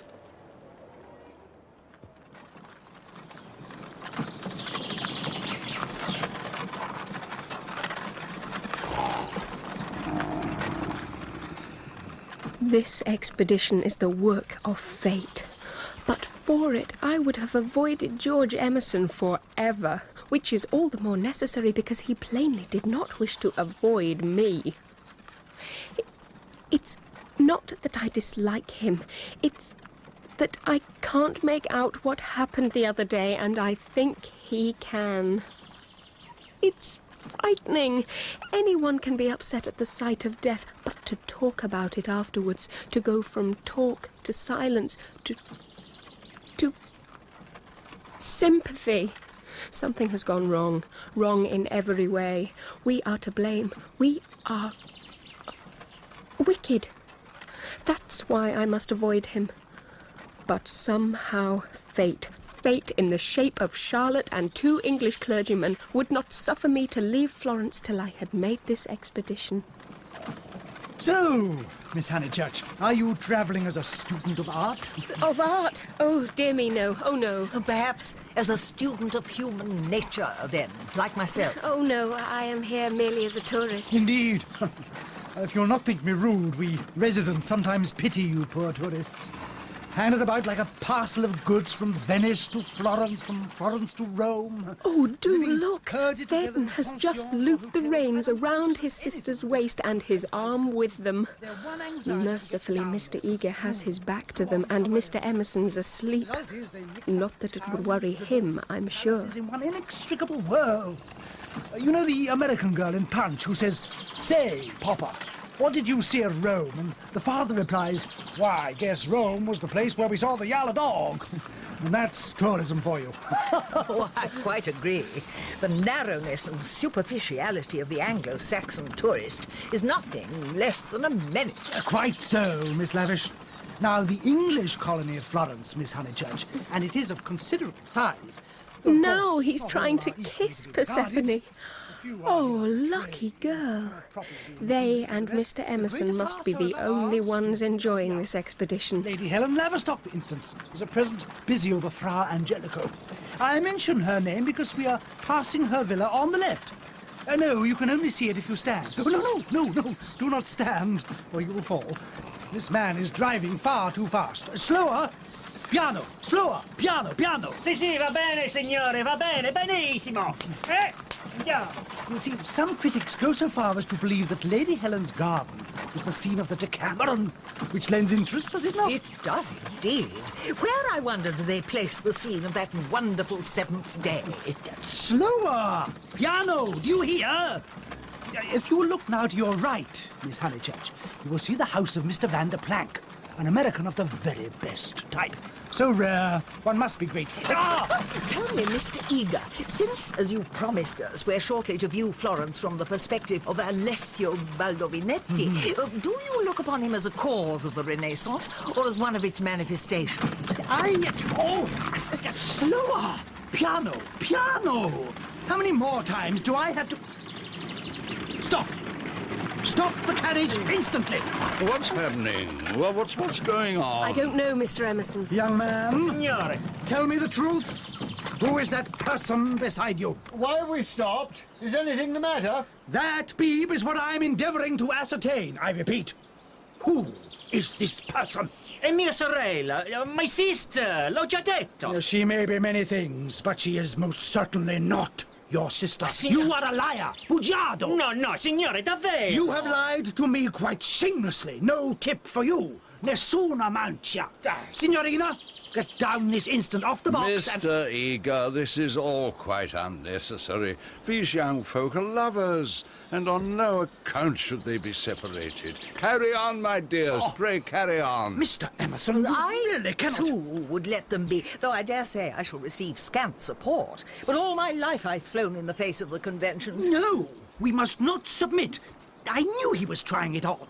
He is treating us as if we were a party of Cook's tourists. Oh, surely not. Beebe, I appeal to you. Surely you will back me up. If you ask me, after the warning they have had, they will now behave themselves and we can proceed. Behave themselves? What have they done that is wrong?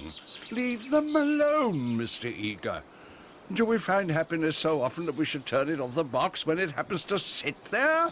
To be driven by lovers. Oh, a king might envy us. Mr. Eager, is it not possible to proceed?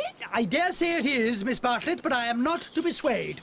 Young man, this woman is not your sister. You have lied shamelessly. You have behaved shamelessly. Hand her down with no more ado. Oh, signorina. Why does he turn to me? What can I do? And why does she? Oh, the way she looks. Hand her down, I say. Sì, signore. Andiamo. Victory at last. It is not a victory, Mr. Eager. It is defeat. You have parted two people who were happy. You agree with me, I know, Miss Honeychurch. Speak up for me. And George, you too, speak up. Defend me. We have tried to buy what cannot be bought. His bargain was to drive us, and he is doing so. We have no rights over his soul. He was not driving us well. He jolted us. Now, that I deny. It was as restful as sleeping. But he's stroking us now right enough. Can you wonder? He'd like to throw us out. And most certainly he is justified. And if I were superstitious, I'd be frightened of the girl, too. It doesn't do to injure young people. Have you not heard of Lorenzo de' Medici? Oh, most certainly I have. Do you refer to Lorenzo il Magnifico, or to Lorenzo Duke of Urbino, or to Lorenzo surnamed Lorenzino, on account of his diminutive stature? The Lord knows. Well, possibly he does know, for I refer to Lorenzo the poet. He wrote a line, or so I heard yesterday, which runs something like this. Don't go fighting against the spring. War not with May would render a more correct meaning. Well, the point is, Mr. Eager, we have warred with it. Look down there, into the valley. 50 miles of spring, which we've come up to admire. Do you suppose there's any difference between spring in nature and spring in man? But there we go, praising the one and condemning the other, ashamed that the same laws work eternally through both. I hope that we are at a point where we can get down and commence our ramble.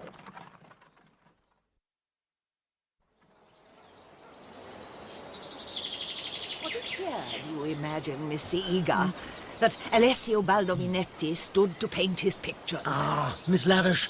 Ladies and gentlemen, that is the great question before us. And one I hope we may resolve before the day is out. For certain, it was hereabouts. My sense is that it must have been a little to our left. Would you think so?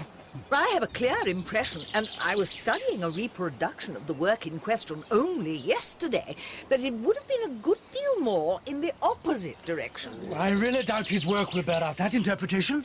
If you consider the relative positions of the various city landmarks... What's your opinion, George? Since there is a thick haze over the entire city, I don't see how anything can be made out at all. No more do I. Well, Mr. Eager, I shall put it to the test. Charlotte, come and give me your advice. Oh, with pleasure, though I know nothing of these matters. Lucy, why not stay with Mr. Eager and Mr. Beebe and hear what they decide? Oh, no, thank you. I'd much rather come with you, Charlotte. Beebe, let you and me go over there a little.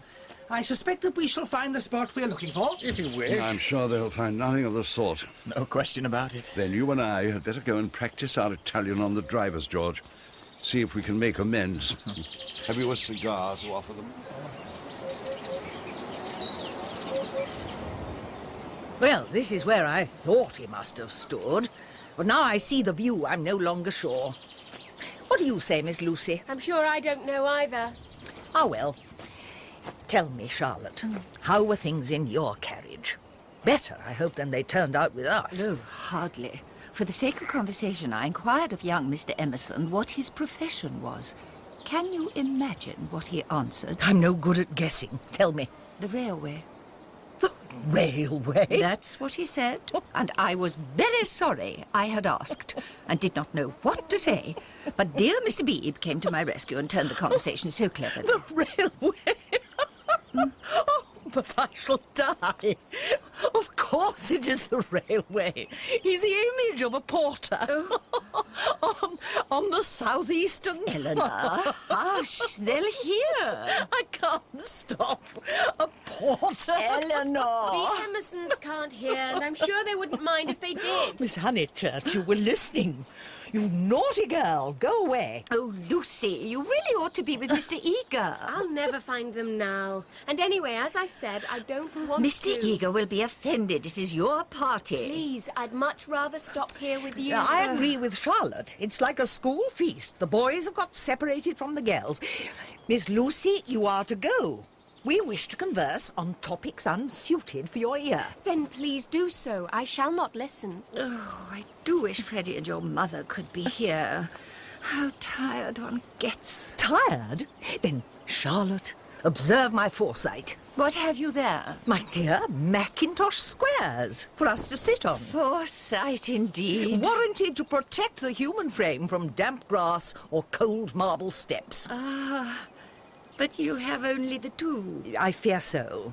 Lucy, you shall have the other one. No, Charlotte, I'm not tired. I'm perfectly content to stand. Out of the question. The ground will do for me. Really, I have not had rheumatism for years. If I do feel it coming on, I shall stand. Charlotte, please. Imagine your mother's feelings if I let you sit on the wet grass in your white linen. No, this spot will suit me admirably. Charlotte, the ground is soaking. No, not that you would notice. Here we are now, all delightfully settled.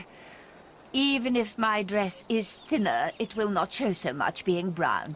Sit down, dear, please. You're too unselfish. You don't assert yourself enough. I shall go and find Mr. Beebe and Mr. Eager.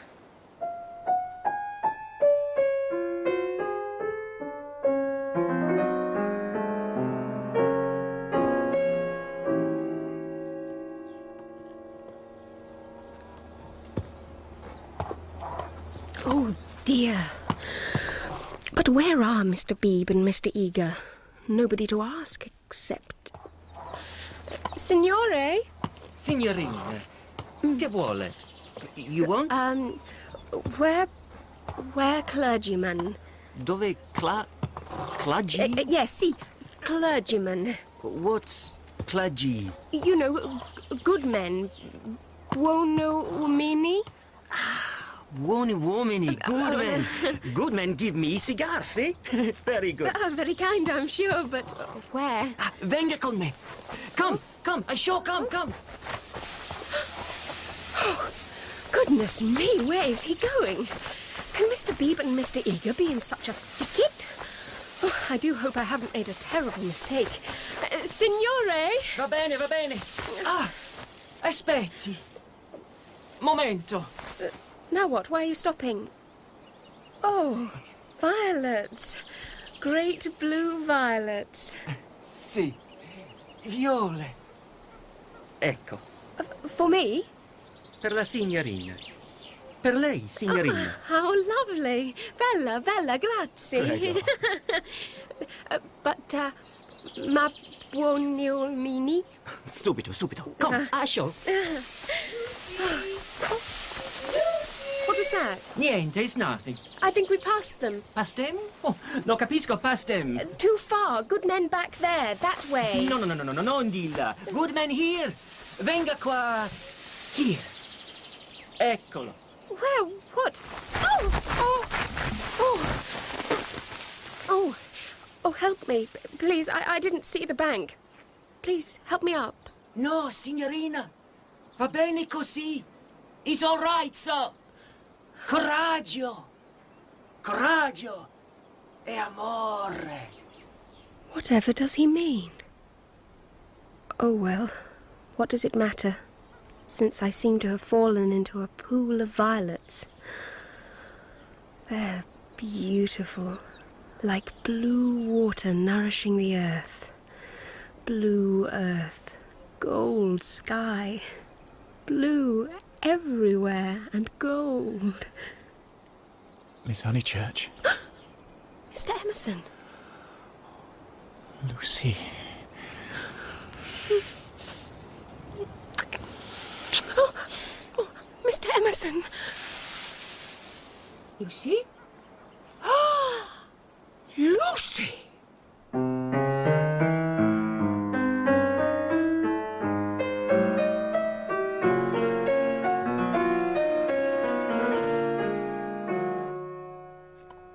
Ah, there you are, Miss Bartlett. Just in time. We're about to start for home. Is anything the matter? No, Mr. Eager, no. My cousin lost her way a little, that is all. Oh, Miss Honeychurch, I fear the fault is mine.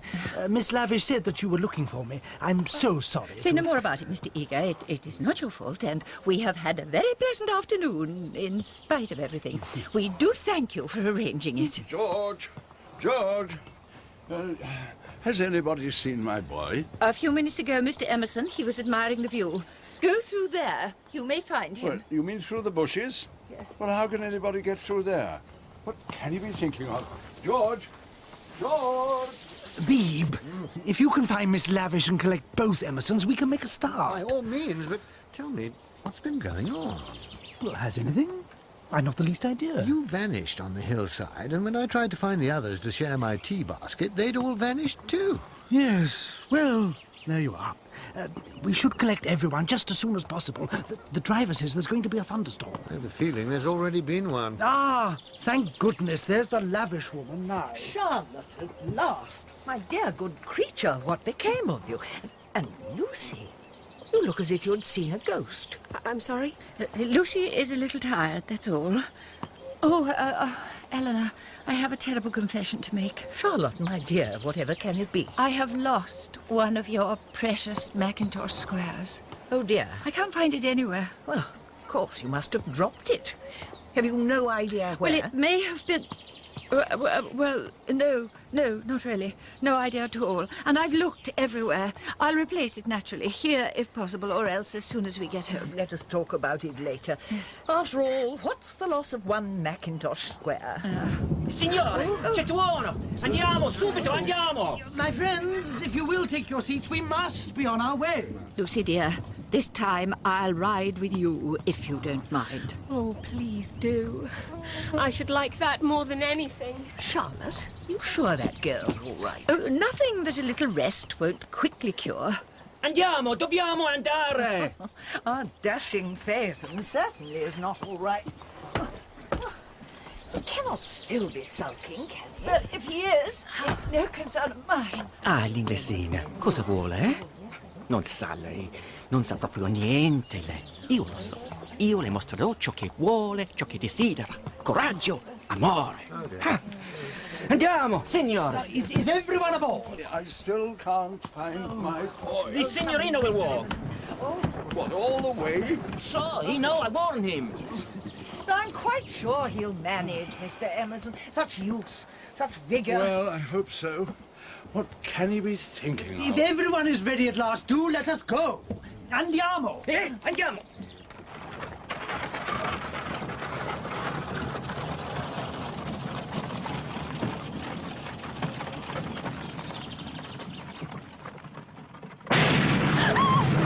Courage, Miss Honeychurch.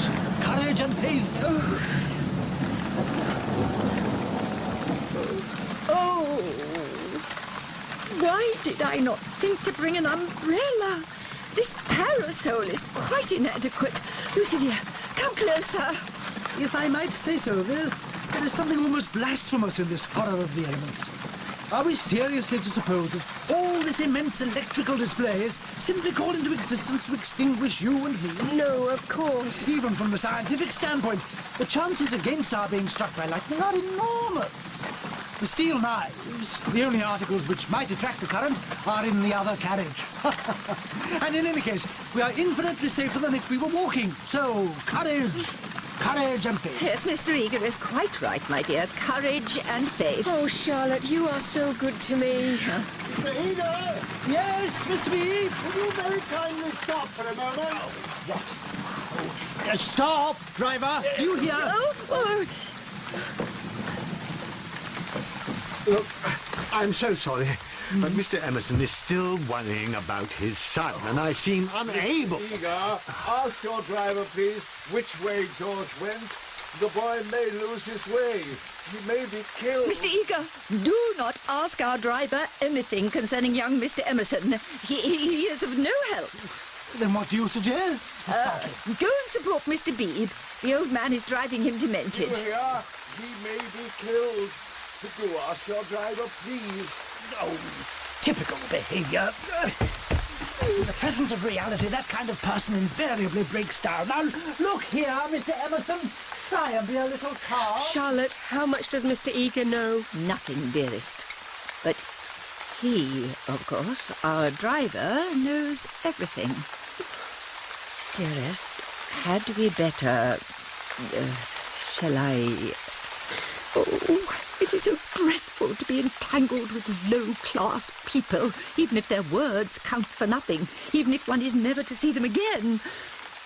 All the same, he saw it all. Signor? Signorina.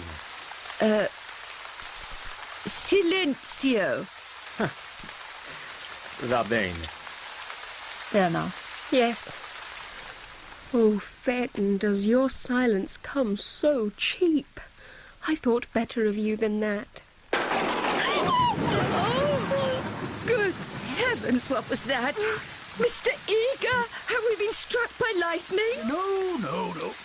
It was close, but we are spared. See, Charlotte, Jupiter Pluvius may be against us, but the Thunderer is on our side. Oh, yes.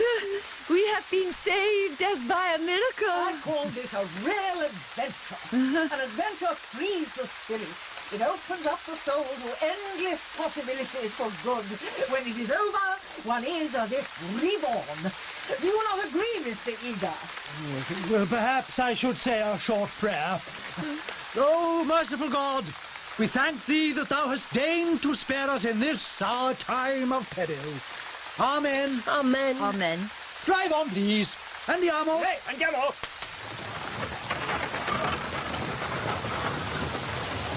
Dearest, put this wrap around you. Charlotte. Oh, dear Charlotte, kiss me. Only you can understand me. You warned me to be careful, and I thought I was developing. Do not cry, dearest. I have been obstinate and silly. Worse than you know. Far worse. Once by the river. Oh, but he isn't killed. He wouldn't be killed, would he? No, I trust not. One would always pray against that. He is really... Well, I think he was taken by surprise, just as I was before. But this time, I'm not to blame. I do want you to believe that. No, I really want to be truthful. I am a little to blame. I had silly thoughts. The sky was gold, and the ground all blue with violets. And for a moment, he looked like someone in a book. In a book? Heroes, gods. And then? Oh, Charlotte, you know what happened then. It is so hard to be absolutely truthful. Don't be troubled, dearest. Wait till you are calmer. We'll talk about it before bedtime in my room. Yes, oh yes. And then at last I shall understand myself. I shan't again be troubled by things that come out of nothing and mean I know not what.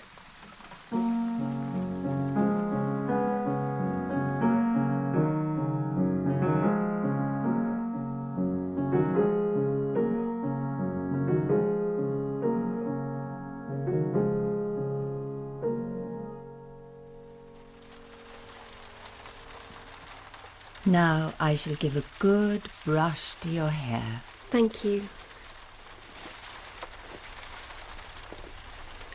Charlotte? Yes, dear? When Miss Allen asked me after dinner if I would play, and I refused, I wasn't too ungracious, was I? Far from it. Music suddenly seemed a childish occupation. Did it, dearest? Yes, I dare say. So, what is to be done? Done? Yes, dear. A point which you alone can settle. It has been raining for nearly 4 hours. How do you propose to silence him? The driver? No, my dear. Mr. George Emerson. I don't understand. How are you going to stop him talking about what occurred? I have a feeling that talk is a thing he will never do. I, too, intend to judge him charitably, but unfortunately I have met the type before. They seldom keep their exploits to themselves. Exploits? My dear child, do you suppose that this was his first? Oh, I am no prude. There is no need to call him a wicked young man, but he is obviously thoroughly unrefined. Put it down to his deplorable antecedents and education, if you wish. But we are no further on with our question. What do you propose to do? I propose to speak to him. Oh? No. Charlotte, I shall never forget your kindness, but as you said, it is my affair, mine and his. I see. And are you going to implore him, to beg him to keep silent? Oh, certainly not. There will be no difficulty. Whatever you ask him, he answers yes or no, then it is over. I fear for you, my dear. You are so young and inexperienced. You cannot realise how men can be, how they can take a brutal pleasure in insulting a woman. This afternoon, for instance, if I had not arrived, what would have happened? I can't think. When he insulted you, how would you have replied? I hadn't time to think. You came. Yes, but if I hadn't, what would you have done? I should have... Oh, for a real man to turn to. Mr. Beebe is hopeless. That is Mr. Eager, but you do not trust him. Oh, for your brother. He is young, but I know that his sister's insult would rouse in him a very lion. Thank God, chivalry is not dead. There are still left some men who can reverence women. It will be a push to catch the morning train, but we must try. What train? The train to Rome. Your mother told us in her letter at what hotel the Vyses stay. We shall join them there and be much more comfortable. Dearest Lucy, how will you ever forgive me? Charlotte, dear, what do you mean? I have nothing to forgive you for. You have a great deal, and I have a very great deal to forgive myself too. I know well how much I vex you at every turn. But no. But yes, you want someone younger and stronger and more in sympathy with you. You mustn't say these things. I have been a failure. Failed to make you happy, failed in my duty to your mother. She has been so generous to me. I shall never be able to face her again after this disaster. But she will understand. It's not your fault, this trouble. And it isn't a disaster either. It is my fault, and it is a disaster. What right had I to make friends with Miss Lavish when I was here for your sake? If I have vexed you, it is equally true that I have neglected you. Your mother will see that as clearly as I do when you tell her. Why need Mother hear of anything? But you tell her everything. I suppose I do generally. Unless you feel it is something that you would prefer not to tell her. Naturally, I should have told her. But in case she should blame you in any way, I promise I will not. I will never speak of it either to her or to anyone. You are too good to me. Oh, well, high time for Bedfordshire. Get all the rest you can, my dear. We have an early train.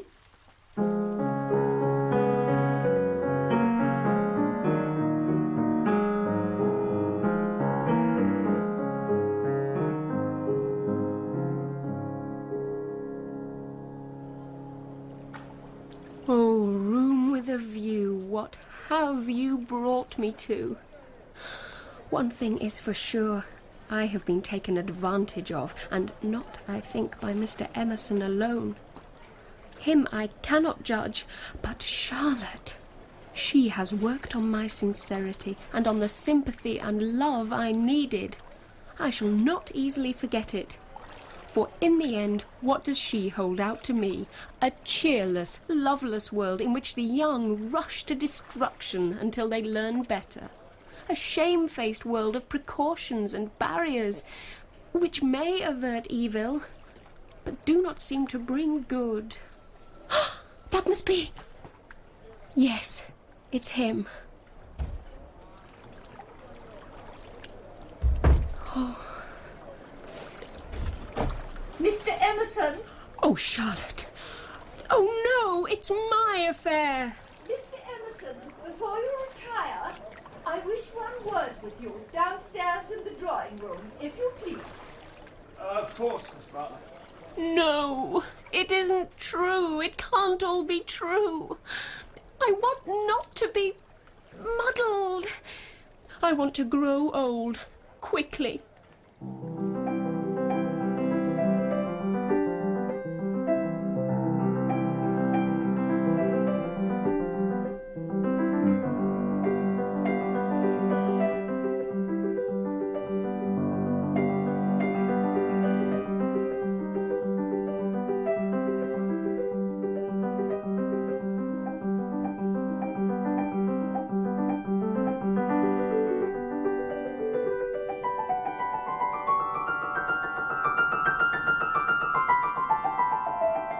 In Part 2 of A Room with a View by E.M. Forster, dramatised in 4 parts by David Wade, Kathy Sarah played Lucy Honeychurch, Sheila Hancock, Charlotte Bartlett, Barbara Jefford, Miss Lavish, Stephen Moore, Mr. Beebe, David Collings, Mr. Eager, John Moffat, Mr. Emerson, Gary Cady, George Emerson, and Andrew Branch, Phaeton.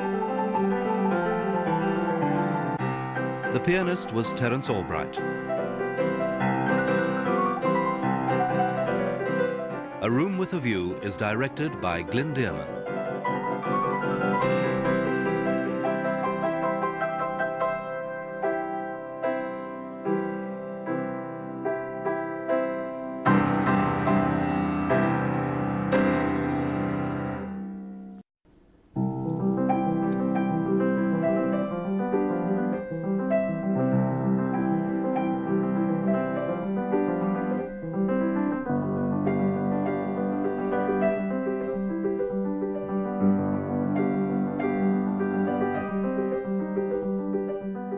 A Room with a View by E.M. Forster, dramatised in 4 parts by David Wade, with Julia Mackenzie as Mrs. Honeychurch, Sheila Hancock as Charlotte Bartlett, Stephen Moore as Mr. Beebe, John Moffat as Mr. Emerson, Gary Cady as George Emerson, Nathaniel Parker as Cecil Vyse, and Kathy Sarah as Lucy Honeychurch.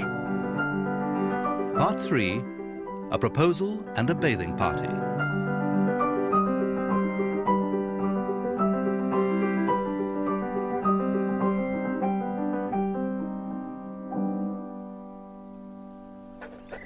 At Windy Corner, Summer Street, August the 3rd, 1905.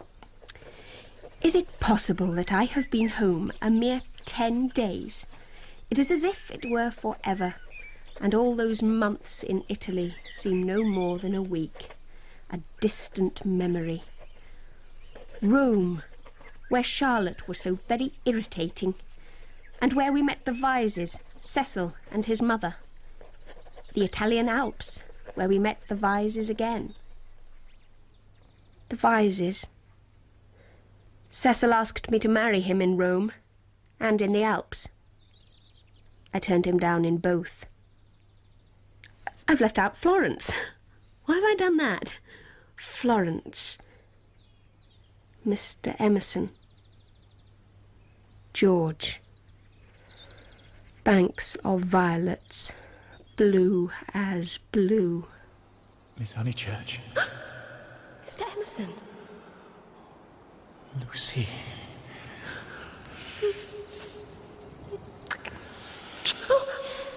Mr. Emerson.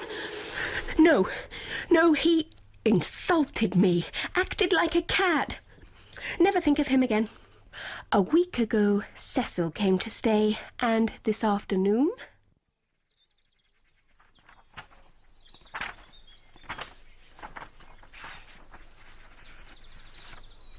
They're still there. Who's still where? Cecil and your sister on the terrace. As if you didn't know. Mother, I can't think why you make a fuss about keeping the sunlight off the new carpet when you go peeping through the curtains and letting it all in. You oughtn't to be peeping anyway. Can't I look out of my own drawing room? If you were attending to your Gray's Anatomy, Freddie, dear, you wouldn't notice. I am attending to it. I think things are coming to a head. Time they did. I'm glad that Cecil's asking her again. It's his third go, isn't it? Freddie, that is unkind. I didn't mean to be, but I do think Lucy might have got this off her chest in Italy. She can't have said no properly, or she wouldn't have to say it again now. Just listen to what I have written to Mrs. Vyse. Dear Mrs. Vyse. Yes, Mother, you told me. A jolly good letter. Dear Mrs. Vyse, Cecil has just asked my permission about it, and I should be delighted if Lucy wishes it. But I was rather amused at Cecil asking my permission. He has always gone in for the unconventional, but when it comes to the point, he can't get on without parental permission. Nor mine. Yours? He asked my permission, too. How very odd. Why? Why shouldn't my permission be asked? What do you know about Lucy or girls or anything?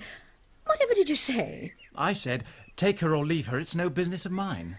What a helpful answer. The bother is... The bother is what? I rather put my foot in it with Cecil. Oh, yes? Not content with my permission, he also wanted to know whether I wasn't off my head with joy. Wasn't it a splendid thing for Lucy and for Windy Corner in general if he married her? I hope you gave a careful answer, dear. I answered no. There, fly into a stew. I had to say it. He ought never to have asked me. Ridiculous child. You think you're so holy and truthful, but it's really only abominable conceit. Do you suppose a man like Cecil would take the slightest notice of anything you say? I hope he boxed your ears. How dare you say no? Oh, don't go on, Mother. Let a man do some work. But I shall go on. You know perfectly well what passed between them in Rome, and you know why he is down here, and yet you deliberately insult him. Not a bit. I only let out I didn't like him. Oh, well, I like him. He's good, he's clever, he's rich, he's well-connected, and I know his mother. Don't make that face, Freddie. And he has beautiful manners. I liked him till now. I suppose it's having him spoiling Lucy's first week back at home. And it's also something that Mr. Beebe said. Where does Mr. Beebe come into this? Well, you know his funny way. You never quite know what he means. He said, Mr. Vyse is an ideal bachelor. And when I asked him what he meant, he said, "Oh, he's like me, better detached." I couldn't make him say any more, but it set me thinking. Cecil hasn't been nearly so pleasant since he came after Lucy. The trouble is you're jealous of him, because he may stop Lucy knitting you silk ties. Mother! Take my word. Now then, my letter. Where was I? Yes. Should be delighted if Lucy wishes it, and I have told her so.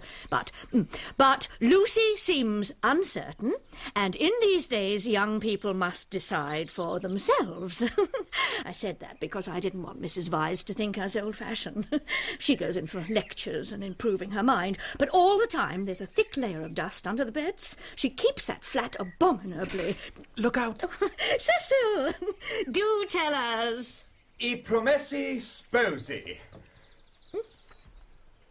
She has accepted me. Oh, I'm so glad! Congratulations.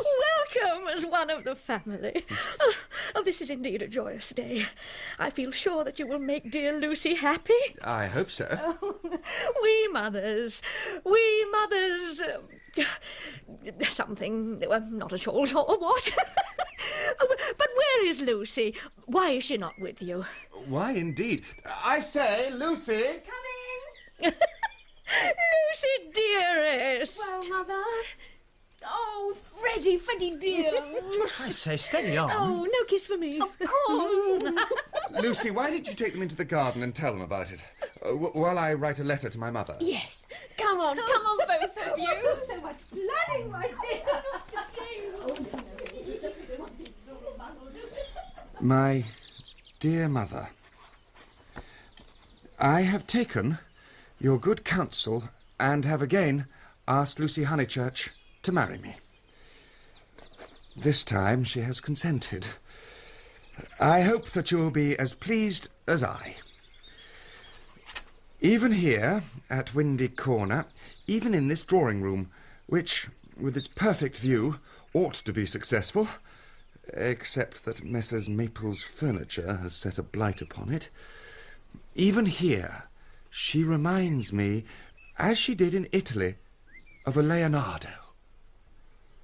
In a different setting, separated from her mother and brother, both of them, I fear, the work of lesser schools, it is Da Vinci who must prevail.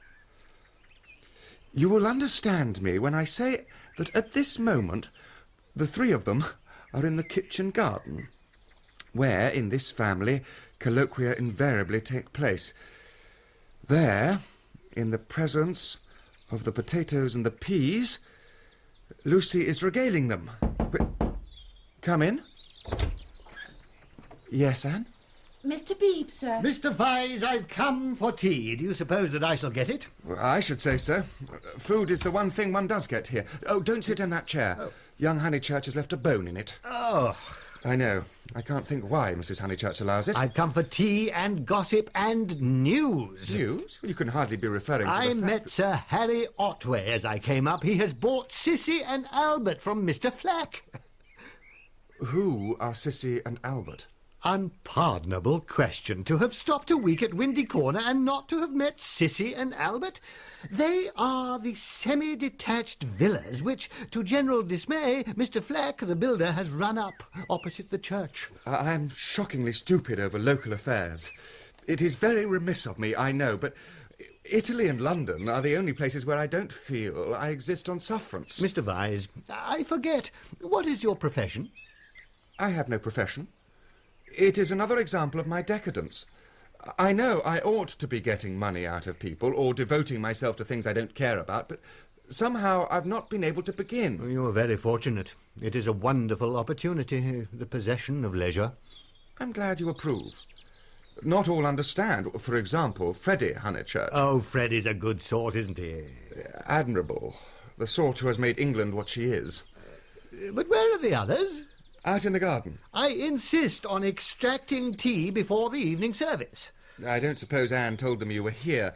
It is one of her faults.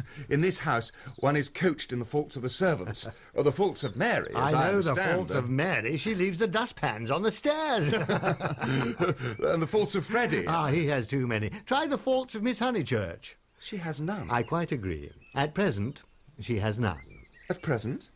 I'm not being cynical. I'm only thinking of my pet theory about Miss Honeychurch. Does it seem reasonable that she should play the piano so wonderfully and live so quietly? I suspect that one day she will be wonderful in both. At present you think her not wonderful as far as living goes? Well, I've only seen her at Tunbridge Wells, where she was not wonderful, and at Florence. She wasn't wonderful in Florence either, but I kept expecting that she would be. In what way? I could as easily tell you what tune she'll play next. I can show you a beautiful picture in my Italian diary. Miss Honeychurch as a kite. Miss Bartlett holding the string. Picture number 2, the string breaks. But the string never broke. Not that I know of. It has broken now. Broken? What do you mean? I mean that Miss Honeychurch is going to marry me. I am sorry. I must apologise. Apologise? I had no idea you were intimate with her, or I should never have talked in such a flippant, superficial way. Mr. Vyse, you ought to have stopped me. I am sorry I have given you a shock. I fear that Lucy's choice does not meet with your approval. Not that, but you ought to have stopped me. You are conscious of having said something indiscreet? No, I have said nothing indiscreet. I foresaw at Florence that her quiet, uneventful childhood must end, and it has ended. She has learned what it is to love. She has learnt it through you. Let it be your care that her knowledge is profitable to her. Grazie tante. Mr. Bean! Mrs. Honeychurch, Miss Honeychurch, Freddie, good afternoon. Have you heard? Has Mr. Vyse told you? Indeed he has. Miss Honeychurch, I'm going to do what I'm supposed to do, but generally I'm too shy. I want to invoke every kind of blessing on you, grave and gay, great and small. I want you, all your lives, to be supremely good and supremely happy as husband and wife, as father and mother. Thank you, Mr. Beebe. And now I want my tea. You asked for it just in time. How dare you be serious at Windy Corner? Cecil, we were saying just now that as you are to be one of the family, we must instantly display you to the neighbourhood.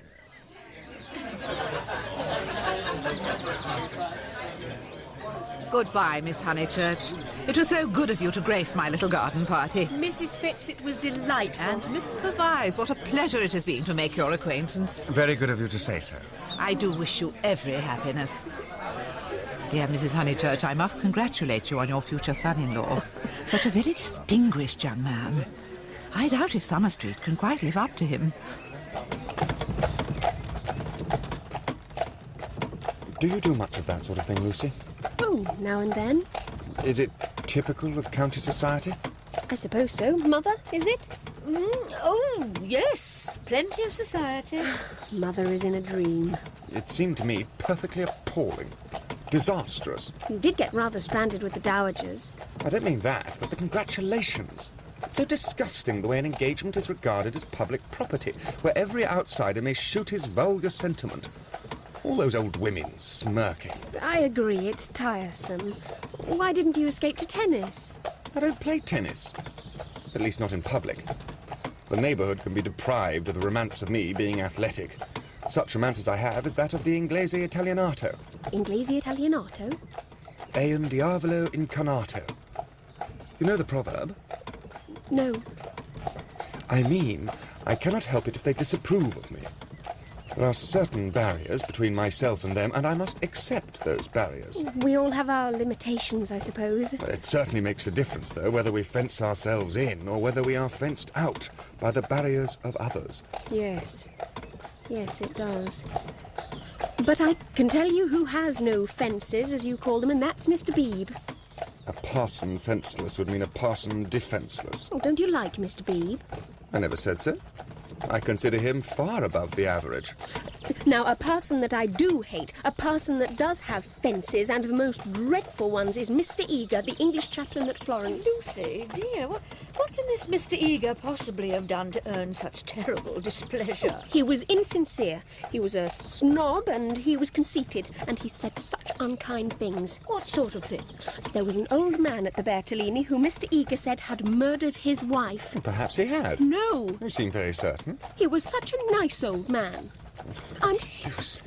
Well, I did try to get to the bottom of the thing, but Mr. Eager would never come to the point. He said the old man had practically murdered his wife and had done so in the sight of God. Lucy, dear. But isn't it intolerable that a person who we're told to imitate should go round spreading slander?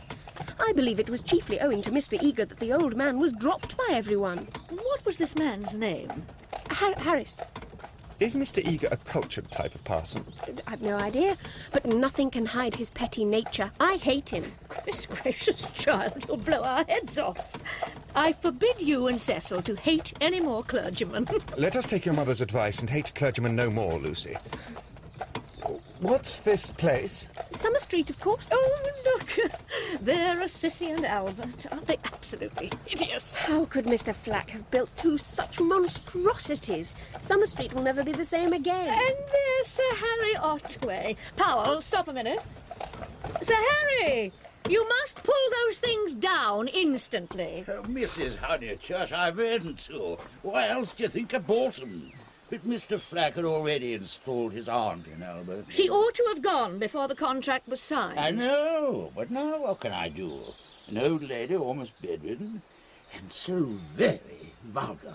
Turn her out. No, so my only option is to find a truly desirable tenant for Sissy. The rent is absurdly low, but it is an awkward size. Too large for the peasant class, too small for anyone least like ourselves. Sir Harry, I have an idea. How would you like two spinsters for Sissy? My dear Lucy, it'd be splendid. They're a couple I met abroad. Gentlewomen? Yes, indeed, and at present homeless. I heard from them last week, Miss Catherine and Miss Teresa Allen. They are quite the right people. Mr. Beebe knows them too. May I tell them to write to you? Indeed you may. Here we are with the difficulty solved already. How delightful it is. My advice, Sir Harry, is to have nothing to do with Lucy and her decayed spinsters. I know the type. The Miss Allens aren't like that. I haven't met them, but I should say they were a highly unsuitable addition to the neighbourhood. Don't listen to him, Sir Harry. They are sure to have canaries, Sir Harry. Beware of canaries. Beware of women altogether. Only let to a man. Oh, come now, Mrs. Honeychurch. Men don't gossip over teacups. If they get drunk, there's an end of them. They lie down comfortably and sleep it off. If they're vulgar, they somehow keep it to themselves. Give me a man. Provided he's clean, of course. Quite so. Mrs. Honeychurch, might I suggest you all get down and see poor Sissy for yourself? Why, I should like nothing better. Domestic arrangements always Lucy, wait. fascinate me, especially when on a small scale. Mrs. Honeychurch, would you mind if Lucy and I were to leave you and walk home? Oh, what a good idea. Young people. Hopeless vulgarian. Oh, Cecil. I can't help it. It would be wrong not to loathe that man. He isn't clever, but he is nice. No, Lucy. Sir Harry stands for all that is bad in country life. He is the essence of that garden party. I hope he'll get some really vulgar tenant in that awful villa of his. Gentlefolk. Ugh. But let's forget him. Gladly. And who else, I wonder, will it be wrong not to loathe? What prevents it being wrong not to loathe Freddie? What are you thinking? I was wondering which way to go. Oh, are there two ways? The wood or the road? Perhaps the road is more sensible. I'd rather go through the wood. Why is it, Lucy, that whenever we go for a walk, you choose the road? You've never once been with me in the fields or the woods since we were engaged. Haven't I? The woods, then. Come along. I have the idea, I dare say wrongly, that you feel more at home with me in a room. A room? Yes, or in a garden, or on a road. Never in the real country. Do you know, you're right. When I think of you, it's always in a room. How funny. In a drawing room. One with no view, I fancy. Yes, with no view. Why not? I'd rather that you connected me with the open air.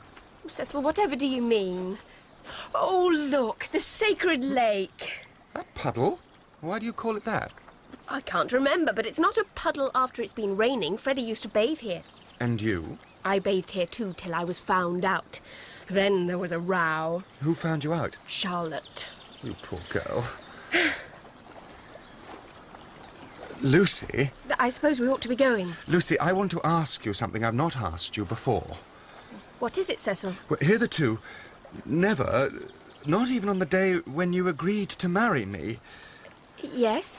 Well, up to now, I have never kissed you. No more you have. Then, may I? Of course you may, Cecil. You might have before. Not through my veil, however. No. Oh! Oh, I'm so sorry. My pince nez.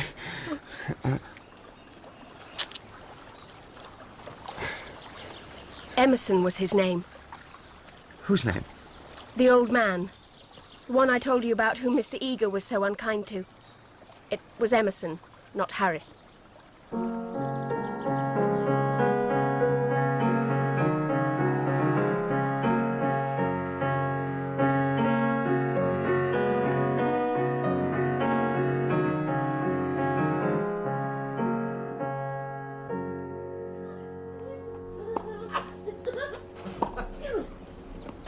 They really are coming, you know. I'm sorry, Mr. Beebe, but who are coming? The Miss Allens. I heard from... Gotcha! Oh, Freddie, you are a brute! My point, my game, my set. Freddie, that doesn't count. What's wrong with it? You're using the ball that's coming to pieces. Nobody can play with that. If I can serve it, Lucy can hit it. Nonsense, it doesn't count. Oh, very well. You were saying, Mr. Beebe? The Miss Allens are definitely coming to live in Summer Street. I heard from them this morning. I shall hate them, I know it. Just because they're old and silly, one's expected to say how sweet. I shall hate their iffing and butting and anding, and poor Lucy, serve her right for interfering, will be worn to a shadow. Oh, I doubt if... Aha! Out! Miles out! Any objections this time, Mother? No, dear. I will allow that you have won. Oh, poor old Lucy. Come on, you need a rest. Put me down! Freddie, no, you're tickling me! You're a brute! There you are. The victor and the vanquished. I wish the Miss Allens could see this. Who are the Miss Allens? They have taken Sissy Villa. Allen? That wasn't the name. Wasn't what name? The name of the people Sir Harry's let the villa to. Nonsense, Freddie. You know nothing about it. Nonsense yourself. I saw Sir Harry just this afternoon. He said to me, Honeychurch, I have at last procured some really desirable tenants. Exactly, the Miss Allens. More like Anderson. Oh, good gracious, there isn't going to be another muddle, is there? I said don't interfere with Sissy Villa, Lucy, and I'm always right. In fact, I'm quite uneasy at always being right so often. Oh, don't worry, Mother. It's another muddle of Freddie's. He doesn't know the name of the people. Yes, I do. I've got it. Emerson. What? Emerson. I'll bet you anything you like. What a weathercock Sir Harry is. I wish I had never bothered after all. Emerson? Freddie, do you know what Emersons they are? Emerson's a common enough name. You can set your mind at rest, Mother. They're friends of Cecil. So you and the other county families will be able to call in perfect safety. Cecil! Freddie, don't be rude. And Lucy, please don't screech. But Cecil's Emersons can't possibly be the same as... The Emersons who were in Florence, you mean? No, it is a long cry from them to any friends of Mr. Vyse. Mrs. Honeychurch, the oddest people. There was a great scene over some violets. They picked Freddie, violets and filled where all is the Cecil? vases in the room of In the those smoking very room when Miss I last saw Allens him. who failed Thank to come you. to Sissy Villa. Yes, I always connect those Florentine Emersons with violets. Cecil! Ah, Lucy, there you are. I was hoping you'd come. I have won a great victory for the comic muse. Even I, have found tenants for the distressful Sissy Villa. No, don't be angry. You'll forgive me when you've heard. I have heard. Freddie told us. You are very naughty, Cecil. Certainly the Miss Allens are a little tiresome, and I'd rather have nice friends of yours, but you oughtn't to tease one so. Friends of mine? But, Lucy, the whole joke is they're absolute strangers. I came upon them in the National Gallery last week. They were admiring, quite stupidly, of course, Luca Signorelli, or as the old man called it, Signorelli. However, we got talking. Apparently they had been to Italy. Italy? And in the course of conversation, they said they had wanted to rent a country cottage, so I thought, what a chance of scoring off Sir Harry! Cecil, no, it's not fair. Perfectly fair. Anything that punishes a snob. No, it is not. You had no business to undo my work about the Miss Allens and make me look ridiculous. You call it scoring off Sir Harry, but you have done it all at my expense. Whew. Temper? Or snobbery? Or both?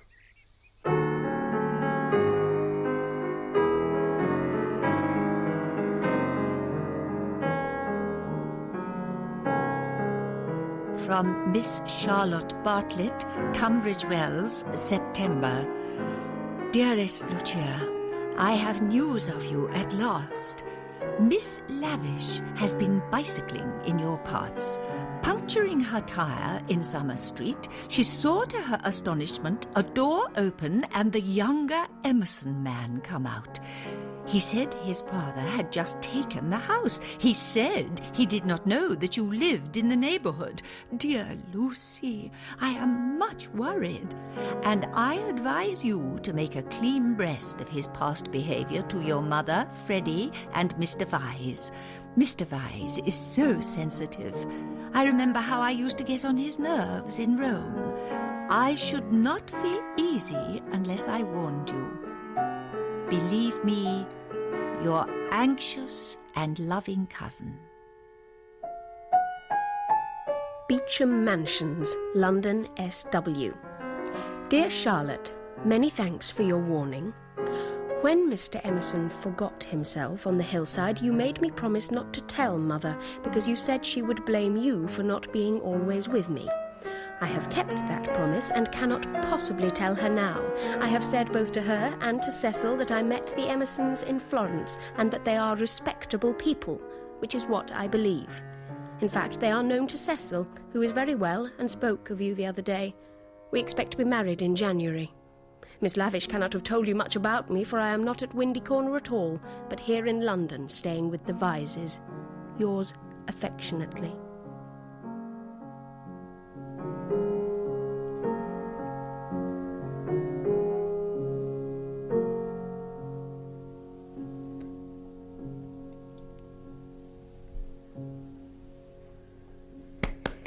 Beautiful.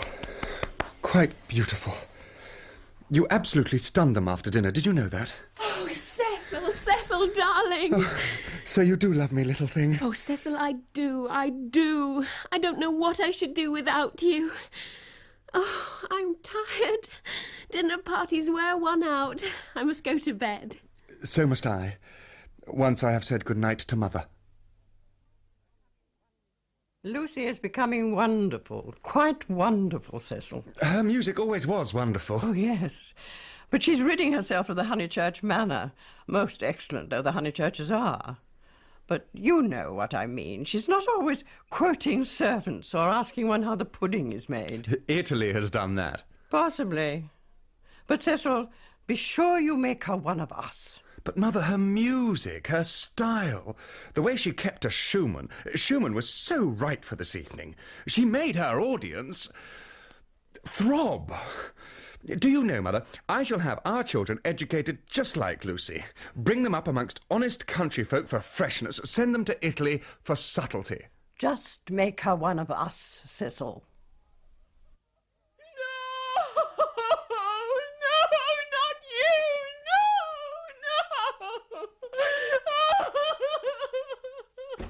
Lucy, my dear, whatever is it? Are you in pain? No, not in pain. I'm so sorry, Mrs. Vyse. It's these dreams. Bad dreams? Just dreams. You should have heard us talking about you, dear. Cecil admires you more than ever. Dream of that.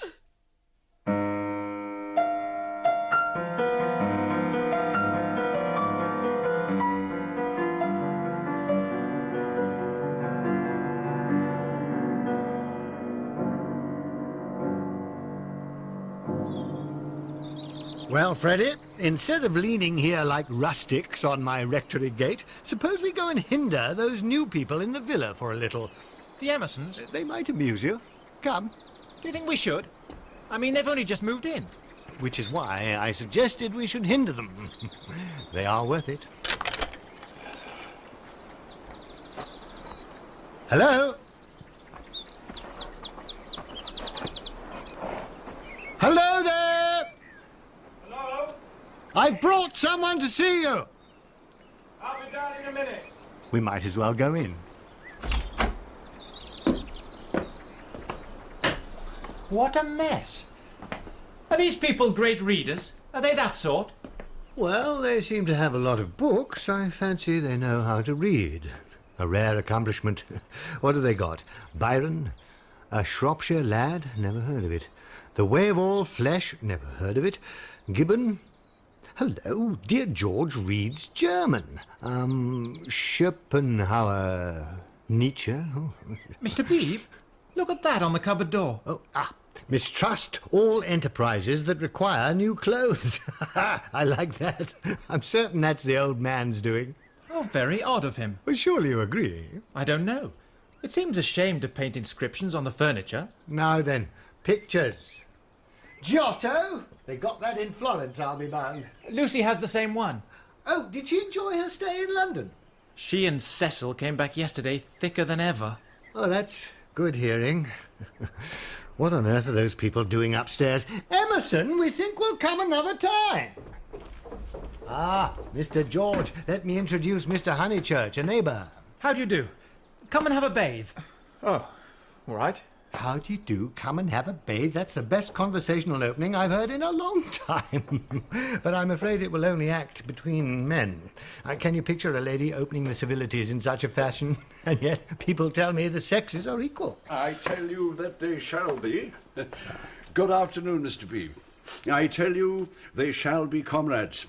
And George thinks the same. We are to raise the ladies to our level, is that it, Mr. Emerson? The Garden of Eden, which you place in the past, is really yet to come. We shall enter it when we no longer despise our bodies. I deny placing the Garden of Eden anywhere. I say, what about this bathe? Let me introduce Mr. Honeychurch, Mr. Emerson, whose sister you will remember at Florence. How do you do? Very glad to see you, and that you are taking George for a bathe. I'm very glad to hear that your sister is to marry. Marriage is a duty. I'm sure she will be happy, for we know Mr. Vyse too. He has been most kind and arranged everything about this delightful house. Yours is a glorious country, Honeychurch. Not a bit. That is to say, I have to hope to have the pleasure of calling on you later on. My mother says. Call, my lad? Who taught you that drawing-room twaddle? Call on your grandmother. Listen to the wind among the pines.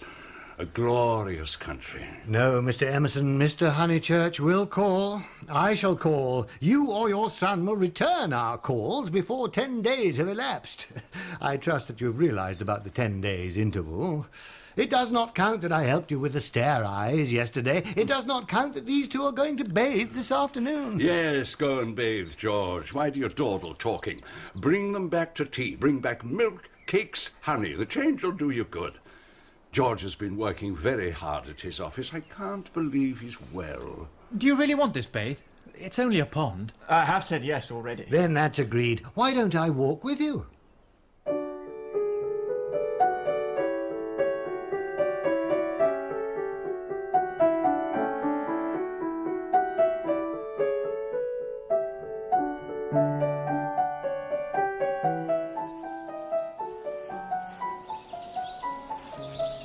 What a coincidence that you should meet Mr. Vyse. Did you realize that you would find most of the inhabitants of the Pension Bertolini down here? I did not. Miss Lavish told me. When I was a young man, I always meant to write a history of coincidence.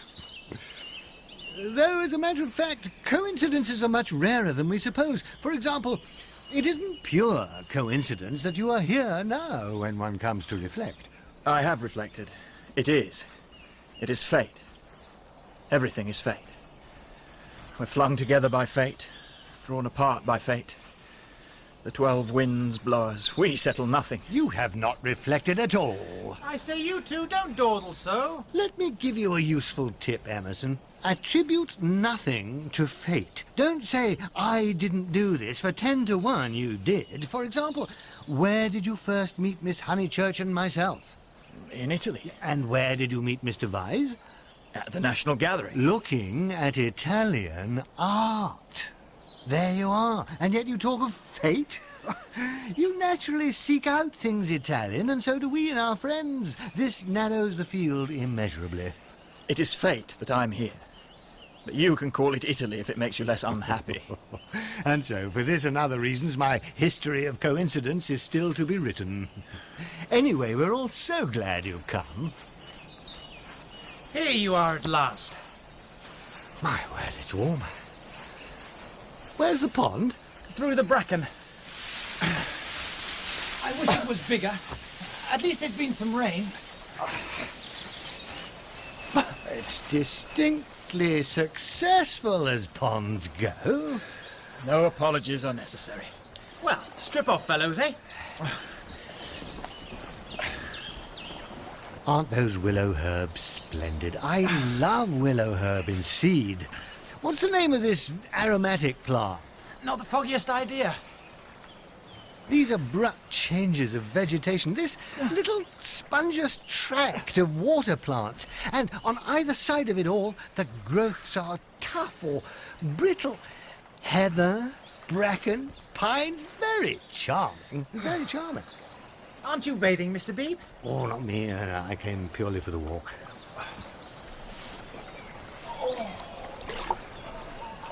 The water's wonderful. Water's water. 2 strokes, and into the reeds. 2 strokes back, and into the mud. Is it worth it? Come in properly and see. Oh! Oh! Goes down suddenly. Mr. Beebe, the water's wonderful, simply ripping. The water's not so bad. Oh, wonderful. Mr. Beebe, do come in. Well, all right. The coast seems clear. I might as well wash too. I swallowed a pollywog. It wriggleth in my tummy. I shall die of it. Here we go.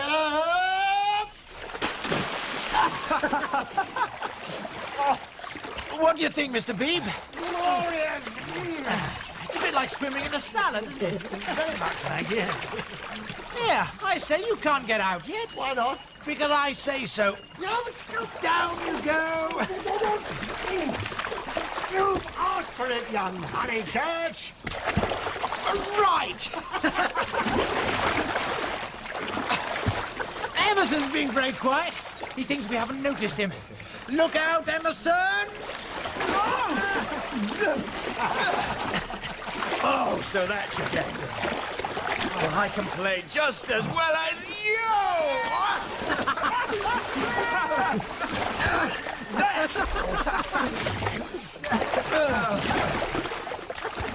That's enough of that. Emerson, out you get and I'll race you round the pond. Done. Hey! Hey, those are my clothes! I knew they weren't mine. Put them down! Catch me then! Right! Come on, Emerson! Nearly got you! And there!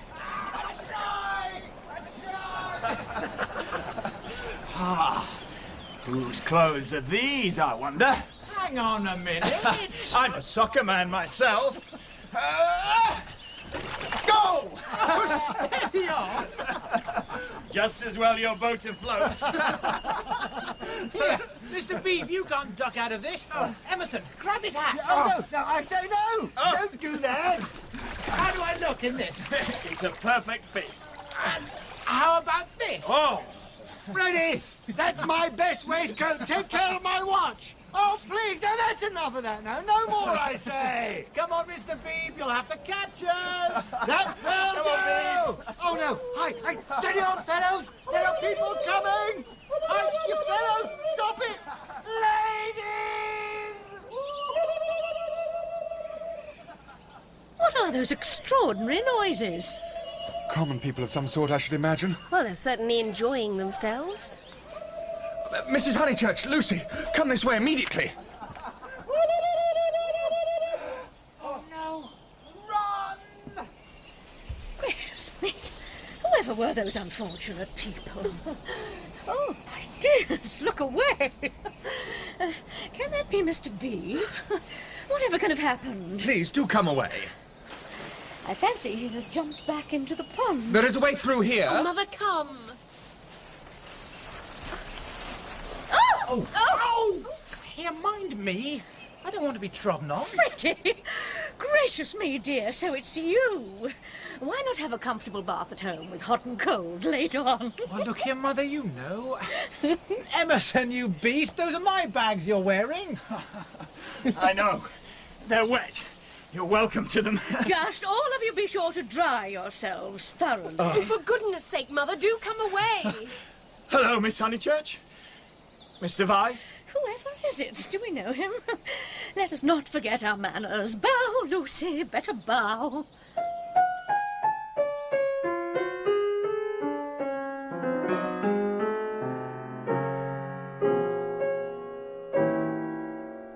And I bowed to George Emerson, just the way I had rehearsed it in my imagination. But that was always here in our house. Here I had what I would say to him prepared, and he would be shy or morbid or indifferent or impudent in a furtive sort of a way. Instead of which, this afternoon, it's somewhere absolutely unexpected, and he's smiling, and he greets me with a great hello, bright as the morning star. Oh, how impossible it is to rehearse life. Lucy, dear, is anything the matter with Cecil? No, Mother, I don't think so. Cecil's all right. Perhaps he's tired? He might be, I suppose. Because otherwise I cannot account for his manner when we finally took tea with Mrs. Butterworth this afternoon. I do think Mrs. Butterworth is rather tiresome. Cecil has told you to think that. You were devoted to her as a little girl, and nothing will describe her goodness to you through the typhoid fever. Surely he could have been civil to her for half an hour. Cecil sets very high standards for people. It's part of his ideals. It is that which makes him sometimes... Oh, rubbish. If high ideals make a young man rude, the sooner he gets rid of them, the better. Now, Mother, I've seen you cross with Mrs. Butterworth. Not in that way. At times I could wring her neck, but not in that way, no. It is the same with Cecil all over. Oh, and by the by, I had a letter from Charlotte while I was in London. How interesting, but I am talking about Cecil. Since he came back from London, nothing appears to please him. Whenever I speak, he winces. Mother. I see him, Lucy. It is useless to contradict me. No doubt I am neither artistic nor literary, nor intellectual nor musical, but I cannot help this drawing-room furniture. Your father bought it and we must put up with it. Will Cecil kindly remember? I'm sure he doesn't mean to be uncivil. It is things that upset him. He is not uncivil to people. Is Freddie's singing a thing or a person? You can't expect a really musical person to enjoy comic songs as we do. Then why doesn't he leave the room? Why sit wriggling and sneering and spoiling everyone's pleasure? We mustn't be unjust to others. No, we mustn't. Well, I'm going to dress for dinner. And you had better do the same or you'll be late. Oh dear, what shall I do? Why did I mention Charlotte's letter? I advise you to make a clean breast to your mother. What if she asks to see it? I say, those are topping people, Emerson and Mr. Beebe. Oh, Freddie, my dear baby, how tiresome you've been. You had no business to take them bathing in the sacred lake. It's much too public. It was all right for you, but most awkward for everyone else. Sorry, old girl. I say, is anything on tomorrow week? Not that I know of. Then I want to ask the Emersons up for Sunday tennis. Oh, I wouldn't do that, Freddie. Not with all this muddle. They won't mind a bump or two on the court, and I've ordered new balls. I mean, it's better not. I really mean that, Freddie. What you really mean is you're in a frightful dump. Come on, dance with me. I'll cheer you up. Oh, Freddie, don't. No, Jump, jump. Freddie, what a noise you're making. Freddie, shouldn't you be getting dressed? Sorry, Mother.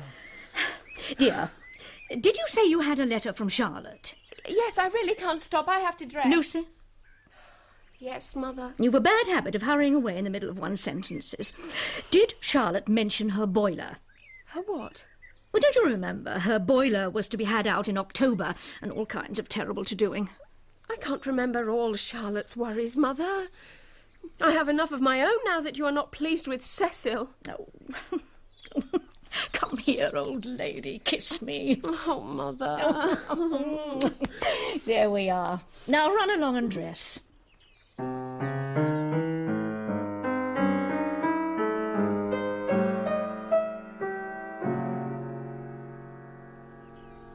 Lucy, what's Emerson like? Is he the clever sort or a decent chap? Ask Cecil. It was Cecil who brought him here. He's the clever sort, like myself. How well did you and Charlotte know them at the Bertolini, Lucy? Oh, very slightly. Charlotte knew them even less than I did. Oh, that reminds me, you never told me what Charlotte said in her letter. How is she? I tore it up. Didn't she say how she was? How does she sound? Cheerful? Yes, I suppose so. No, not very cheerful, I suppose. Then depend upon it, it is the boiler. I know myself how water preys upon the mind. I have been thinking, surely we could ask poor Charlotte here next week and give her a nice holiday while the plumbers are at Tunbridge Wells. Mother, no! We're squeezed to death as it is. Freddie's got Mr. Floyd coming on Tuesday, the Cecil, and you've promised to take Mr. Beebe's niece because of the diphtheria scare. Oh, don't say Minnie Beebe is coming. Yes, she is. Mother, it simply can't be done. Nonsense, it can. Only if Minnie Beebe sleeps in the bath. Minnie can sleep with you. I won't have her. The truth is, dear, you don't like Charlotte. No, I don't, and no more does Cecil. Hear, hear. She gets on our nerves. That isn't very kind of you two. You have each other and these woods to walk in, full of beautiful things, while poor Charlotte only has the water turned off and plumbers. I must say, Cousin Charlotte was very kind to me that year I went to see her on my bike. She kept on thanking me for coming until I began to feel a fool, and fussed around no end getting an egg boiled just right for my tea. Charlotte is kind to everyone. Yet Lucy makes this difficulty because we try to give her some little return. I can't help it, Mother. I don't like Charlotte. I know it's horrid of me. From your own account, you told her as much. Well, she would leave Florence so stupidly. She flurried. She fled. Yes, fled the ghosts which follow me. Oh, the blue of the violets, golden sky, and... oh, memories, leave me alone. Flurried? Fled? What do you mean? I don't really know. Well, I suppose Miss Bartlett must come, since she boils an egg so well. I didn't mean the egg was well boiled, because in point of fact she forgot to take it off. Hey-ho. May me and Lucy get down from our chairs, Mrs. Honeychurch? We don't want no dessert. By all means, Cecil. And tomorrow I shall write to Charlotte and invite her for the following week.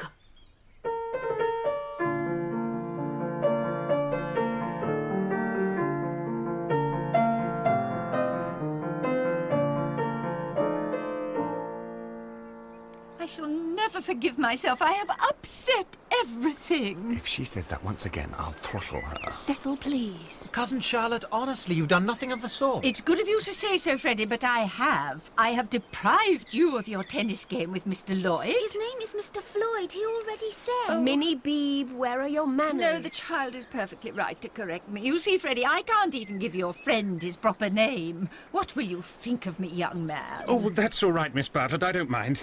People often call me worse than that. And then, as if that weren't enough, your mother driving specially to meet me at the Southeastern Station and I arriving at the London and Brighton. How could I have been so foolish? What shall I say to her when she returns? But I insist on paying for my cab. Grant me that, at any rate. Our visitors never do any such thing. I do not feel myself an ordinary visitor. I insist How much did you pay, Freddie? All right, if you'd really rather. 5 shillings and a bob to the driver. Very well.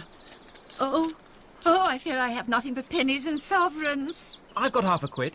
And I've got 4 half-crowns. That makes £1, but who am I to give the sovereign to? Freddie, I'll toss you for it. Good idea. No, please. I know I'm a sad spoil sport, but I should practically be robbing the one who lost. Freddie owes me 15 shillings, so it'll work out right if you give the sovereign to me, Miss Bartlett. How is that, Mr. Vyse? Because Freddie paid for your cab. Give me the sovereign, and we shall avoid this deplorable gambling.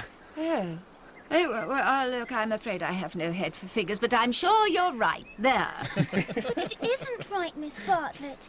If Freddie only owes Mr. Vyse 15 shillings, why give him £1? Because, little Minnie, the 15 shillings and the 5... 15 and 5? Make £1. I know, but I still don't see.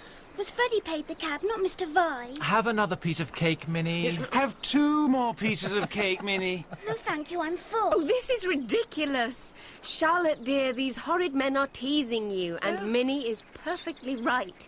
Cecil, give the sovereign to me, and I'll get Cook to change it.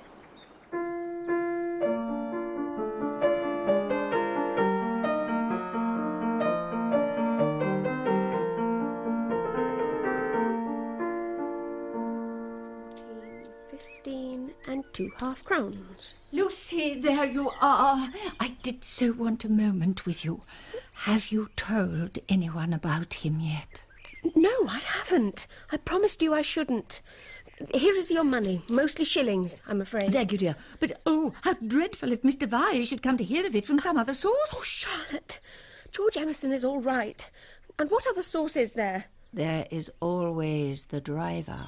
How could a Florentine cab driver ever get hold of Cecil? We must think of every possibility. Perhaps old Mr. Emerson knows. I don't care if he does. Even if the news does get round, I think I can trust Cecil to laugh at it. Very well, dear. You know best. Perhaps gentlemen are different to what they were when I was young. Ladies certainly are. Charlotte, what would you have me do? First you say don't tell, then you say tell. Which is it to be? I fear I am no match for you in conversation. Why don't we go outside again? I think the boys are murdering Minnie, and Cecil can't be counted on to rescue her. One moment, Lucy. We may not get this chance again. Have you seen the young Mr. Emerson yet? Yes, I have. How often? Twice. Once when we were out walking, and last week there was a tea party at the rectory. What happened? Nothing. What line is he taking with you? No line. We chatted about Italy with Mr. Beebe, who rather likes him. Charlotte, it really is all right. What advantage would he get from being a cad? Once a cad, always a cad. That is my poor opinion. Listen, Charlotte. What I think happened is that Mr. Emerson lost his head. I fell into those violets and he was silly and surprised. I don't think we ought to blame him too much. It makes such a difference when you see a person unexpectedly in beautiful surroundings. It really does. And he lost his head. He doesn't admire me or any of that nonsense. Freddie likes him and has asked him up on Sunday, so you can judge for yourself. Oh, dear. He has improved. He doesn't always look as if he were going to burst into tears. He is a clerk with one of the big railways, not a porter, as Miss Lavish said. And he comes down here to his father for weekends. His father was to do with journalism, but has retired. There. Well, it all sounds perfectly respectable, but... Charlotte, we want you to have a nice, restful visit to Windy Corner with no worriting. So suppose we don't talk about that silly Italian business any more. No, nor think about it either.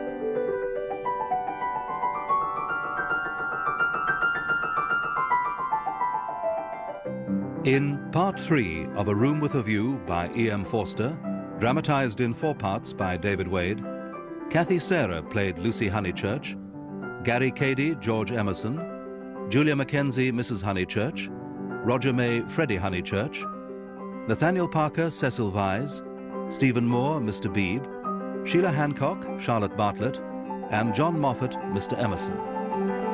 Mrs. Phipps was played by Tessa Worsley, Sir Harry Otway by Derek Waring, Mrs. Vyse by Pauline Letts, Minnie Beebe by Sarah Jane Derrick, and Mr. Floyd by Jonathan Keeble.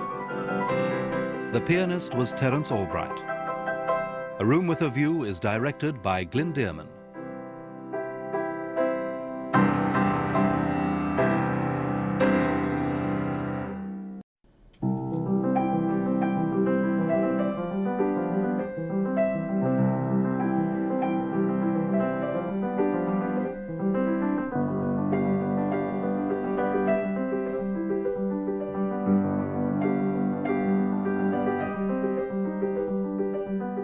A Room with a View by E.M. Forster, dramatized in 4 parts by David Wade, with Sheila Hancock as Charlotte Bartlett, Julia Mackenzie as Mrs. Honeychurch, Stephen Moore as Mr. Beebe, John Moffat as Mr. Emerson, Gary Cady as George Emerson, Nathaniel Parker as Cecil Vyse, and Kathy Sarah as Lucy Honeychurch. Part 4, The Triumph of Phaeton.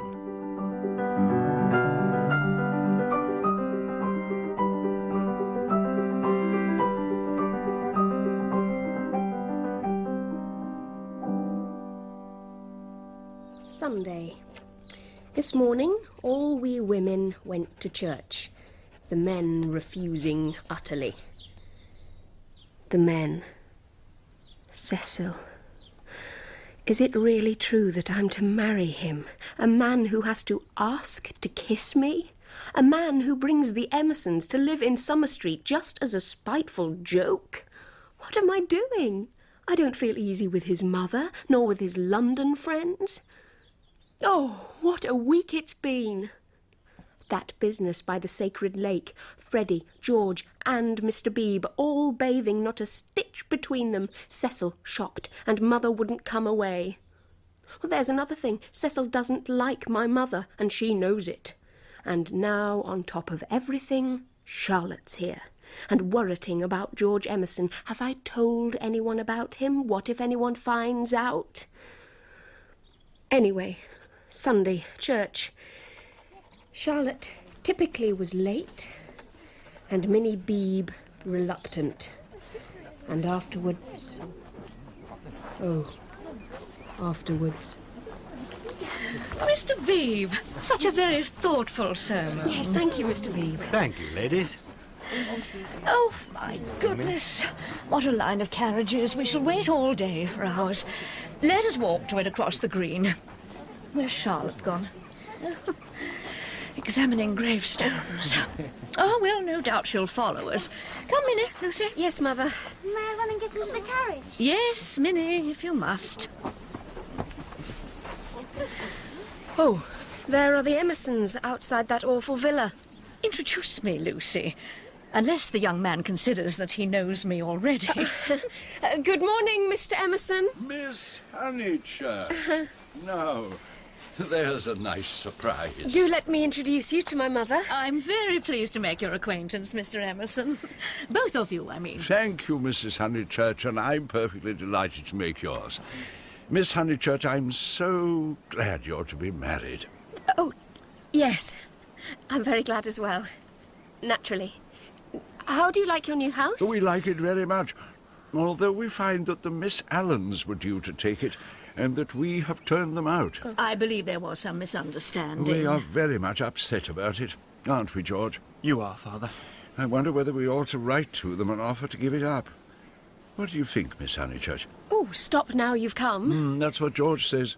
He says the Miss Allens must go to the wall.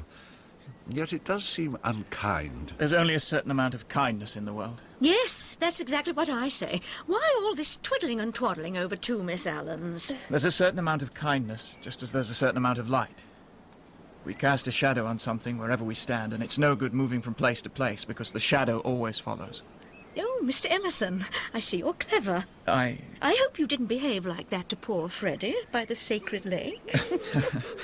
No, I didn't. He behaved that way to me. It is his philosophy. only he starts life with it. I have tried the note of interrogation first. What do you mean? No, never mind what you mean. Freddie looks forward to seeing you this afternoon. Do you play tennis? Do you mind tennis on Sunday? Oh, George, mind tennis on Sunday. Very well. George doesn't mind tennis on a Sunday. No more do I. That's settled. Oh, Marianne, I do so hope I haven't kept you waiting. Oh, Charlotte, there you are. You know our cousin, Miss Bartlett, I believe? Yes, indeed. We met in Florence. How do you do, Miss Bartlett? Quite well, thank you, Mr. Emerson.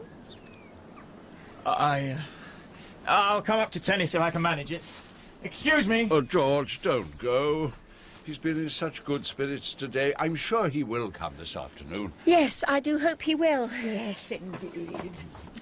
You see, Charlotte, he has not told his father anything. So now you really can stop worriting.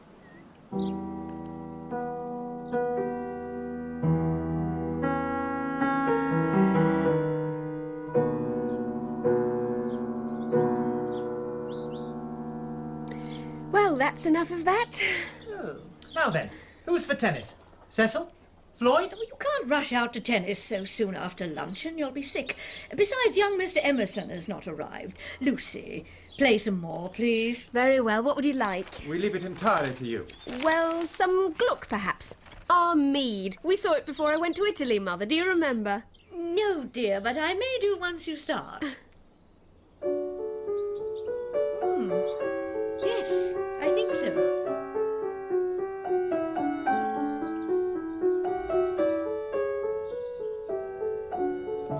Well, lunch turned out to be a cheerful meal, neither Cecil or Charlotte needing to be soothed, and no voice whispering to my soul, "It will not last, this cheerfulness. You must marry, go to London." Today I feel as if I'd had a guarantee. The sun will never hide behind the western hills. My mother will sit there forever. Freddie will... Minnie, dear, don't fidget. Sorry. Our mead is not a great success, I fear. Quite right. It isn't meant for the piano. Why don't you play us the Flower Maidens from Parsifal? Or later, perhaps. Not very dutiful, Lucy. Oh, Cecil, I didn't mean... Mr. Emerson, you've arrived. I had no idea. Mr. Emerson, do please come in. Don't stand by the window like a flamingo. I didn't want to interrupt. Oh.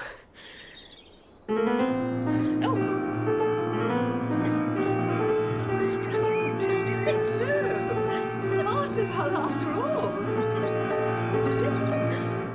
Oh, I'm so sorry I don't see, Mabel. My fingers won't... Oh. I vote for tennis. So do I. I vote you have a men's four. Not for me, thank you. Oh, come along, Cecil. I'm bad. Floyd's rotten, and so I dare say is Emerson. Well, I'm not bad. Then I certainly won't play. In that case, it will have to be Lucy. Go and change your frock, dear. 40-50. Well served, Emerson. Never mind, Mr. Floyd. No one could have returned that. I say this is truly the most awful novel I've ever read. 3 split infinitives in a row. Lucy, do listen. I can't. I'm playing tennis. Or trying to. Are you ready, Miss Honeychurch? Yes! Oh dear, he serves so fast. He really wants to win. 3 split infinitives. Imagine. Oh! Oh, I'm sorry, Mr. Floyd. Game and set! I'm so sorry. Honestly, it doesn't matter in the least. I don't expect to win. Well done, Honeychurch. It was Emerson's doing, really. Well done, Emerson. Why don't we all sit down? Oh, yes, sit down, do, please, and let me read to you. It really is incredibly bad. This is a murder scene. I think I'd better find the balls we knocked into the shrubbery. Hold on, Honeychurch. I'll give you a hand. Why don't they stay?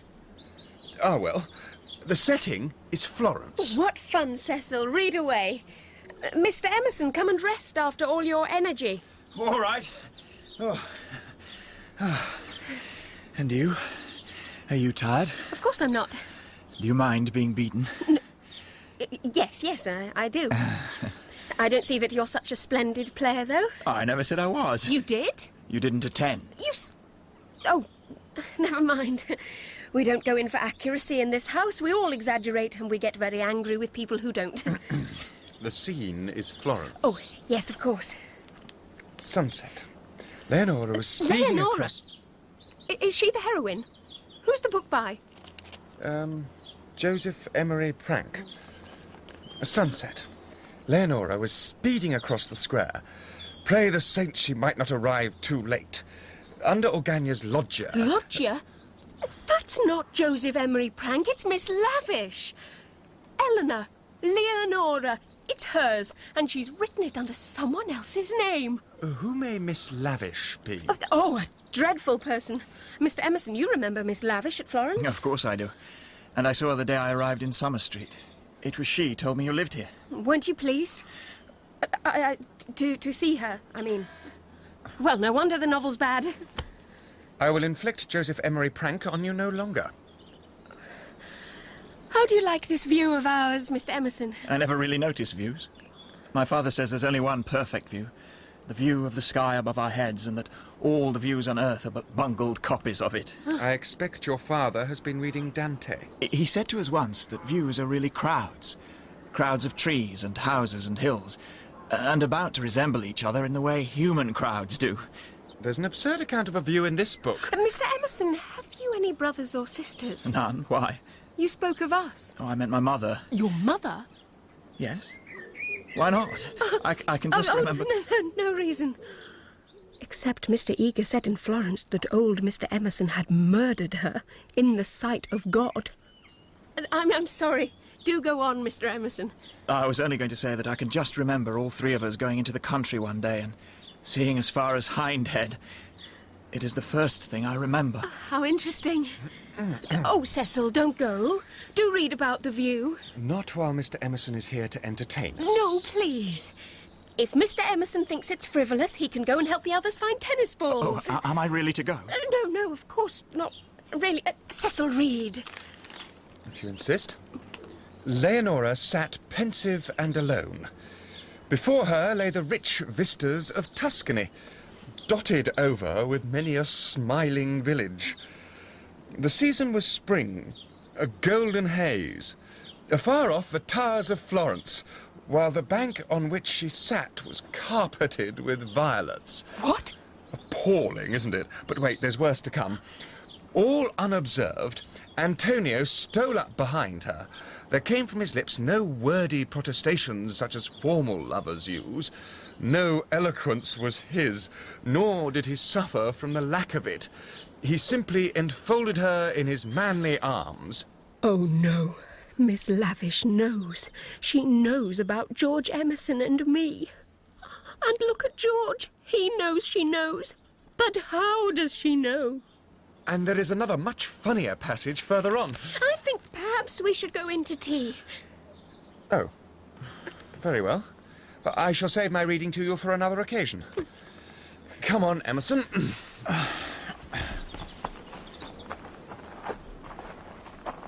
Was Cecil watching me? How am I to look at him? Or George? Or Mr. Emerson? As for Miss Lavish, only one person could have told her. Charlotte. Oh, bother it. I've left the book by the tennis court. Oh, don't go and get it now. If I don't, your mother will scold me. Lucy. No. Yes.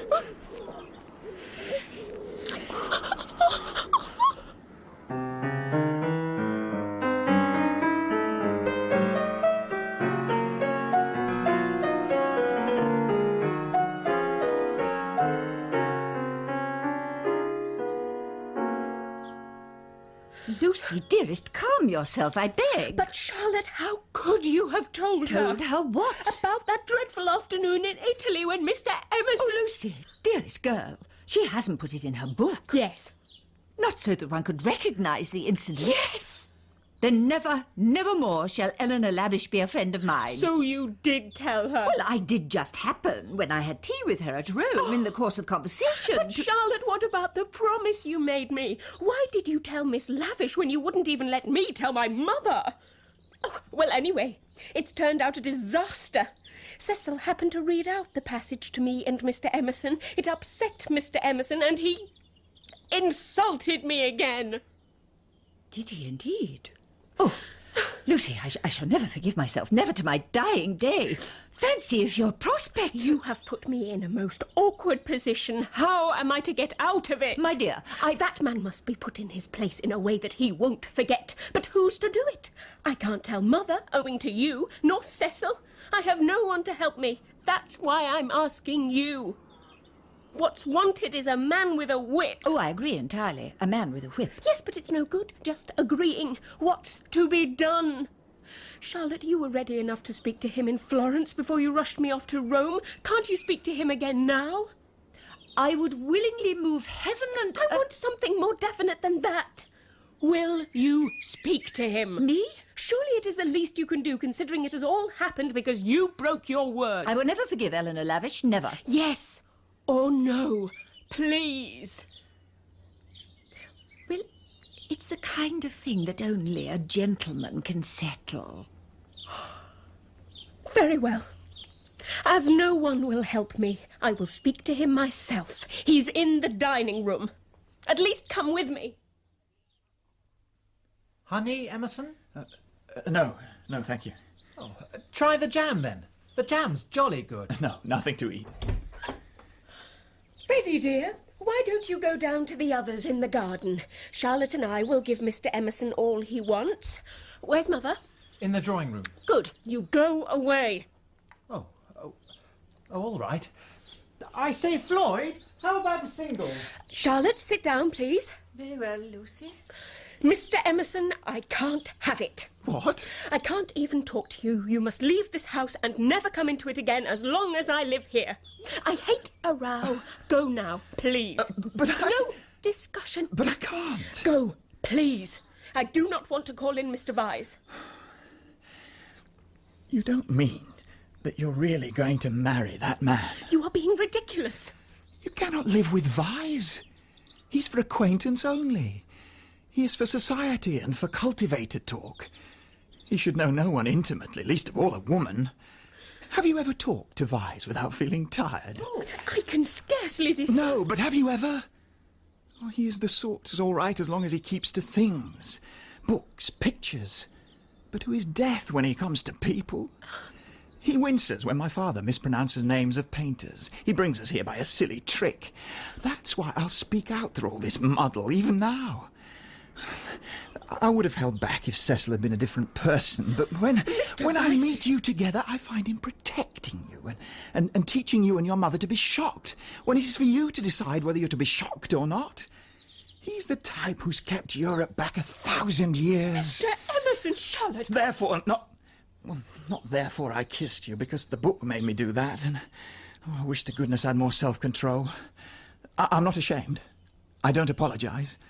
But it has frightened you, and you may not have noticed that I love you. Oh. If you had, would you have told me to go and dealt with such a tremendous thing so lightly? Therefore, I settled to fight him. You say that Mr. Vyse wants me to listen to him, Mr. Emerson. Pardon me for suggesting that you appear to have caught the habit. Yes, I have. I'm the same kind of brute at heart. But I do love you. And surely in a better way than he does. I want you to have your own thoughts, even when I hold you in my arms. Lucy, be quick. There's no time for us to talk now. I cannot live without you. And Mr. Vyse? Does he not matter? The fact that I love Cecil and shall be his wife shortly? A detail of no importance, I suppose. Lucy. May I ask you what you intend to gain by this exhibition? It is our last chance. I shall try all I can. Miss Bartlett, you wouldn't stop us this second time if you understood. Mr. Emerson. I have been into the dark, and I'm going back into it unless you will try to understand. It is being young. It is being certain that Lucy cares for me, really. It is that love and youth matter. Intellectually. Oh, dear. What an awful man. Well, he amuses me. Either I'm mad or else he is, and I'm inclined to think it's the latter. Well, it isn't everyone who could boast such a conquest, dearest. Oh, one oughtn't to laugh, really. Might have been very serious. But you were so sensible and brave. Let's go out and join the others. Hello, Lucy. There's still light enough for another set, if you and Emerson hurry. Mr. Emerson has had to go. Oh, what a nuisance. That spoils the four. I say, Cecil, do play, do, there's a good chap. It's Floyd's last day. Do play, just this once. My dear Freddie, I am no athlete. As you remarked this very morning, there are some chaps who are no good for anything but books. I plead guilty to being such a one, and will not inflict myself upon you. Oh, Cecil, you are absolutely intolerable. How have I stood you for a moment?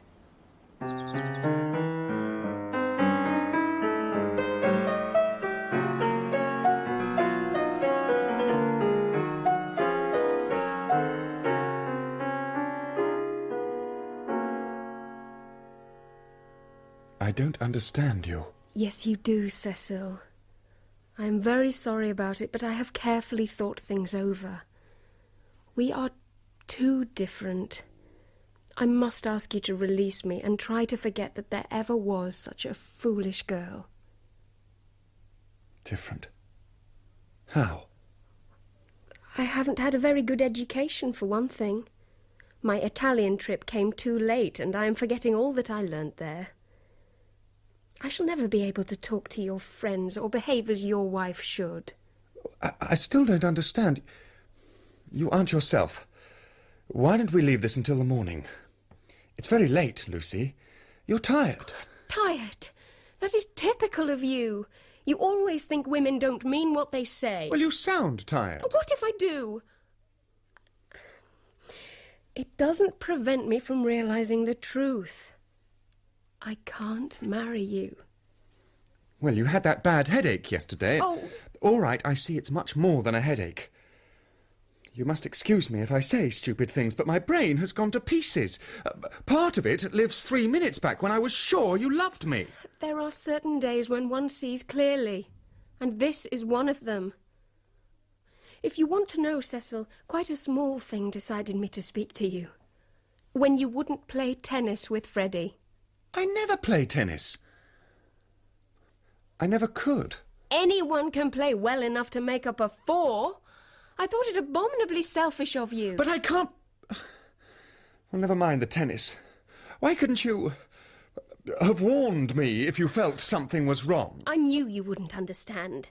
I might have known that there would have to be these dreadful explanations. Of course it isn't the tennis. That was only the last straw. I have often wondered if I was fitted to be your wife. Are you fitted to be my husband? I don't think so.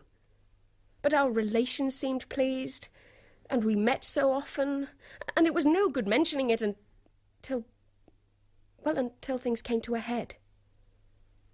They have today. Today I see clearly I must speak. That's all.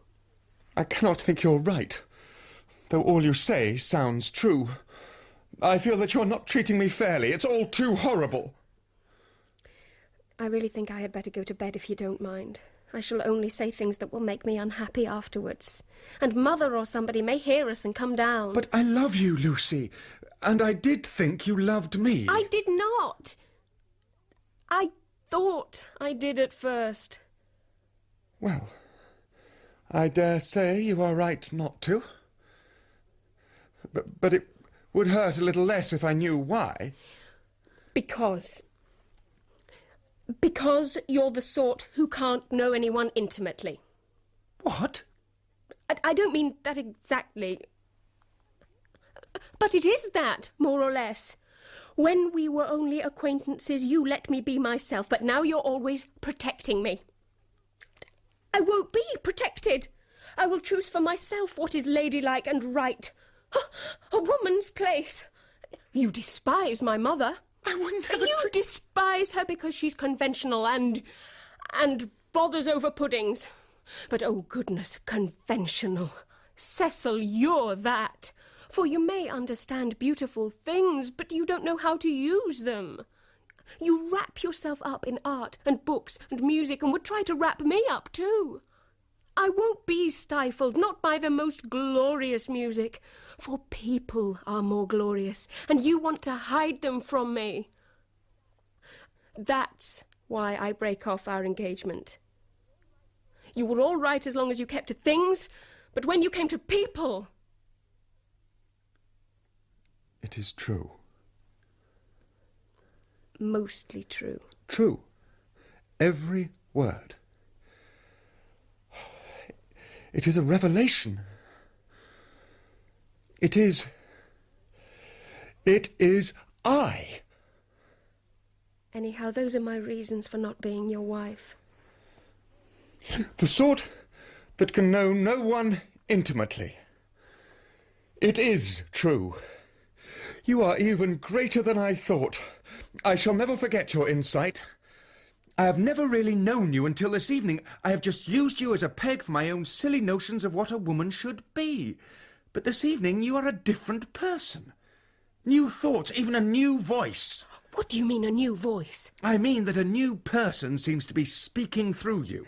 If you think I am in love with someone else, you are very much mistaken. Of course I don't think that. You're not that kind, Lucy. You do think it? It's your old idea. The idea that has kept Europe back... I mean, the idea that women are always thinking of men.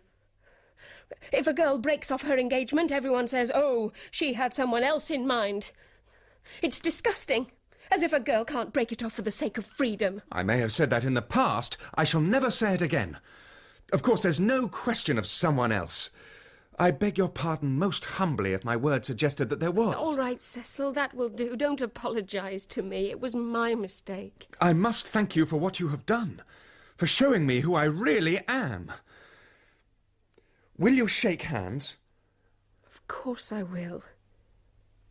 Good night, Cecil. Goodbye. Good night, Lucy.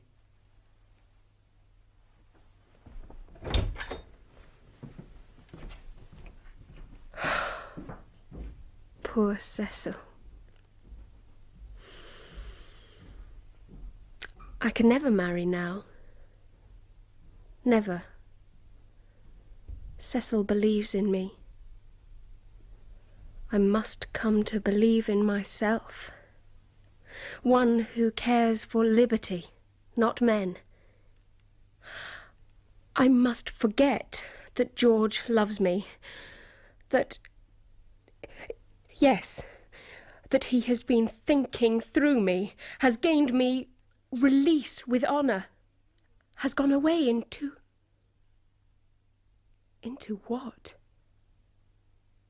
The dark. No, I can never marry. Like Charlotte? Oh, no. I'm not ever like Charlotte.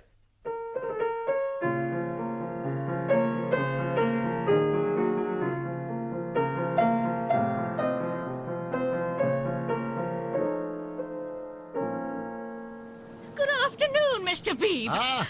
Oh, gracious, what a mess everything is. Look at my scarlet pom-poms. And the wind blowing our skirts. And the ground so hard that not a prop will stick in. And then the carriage having to go out when I had counted on having Powell, who does tie up dahlias properly.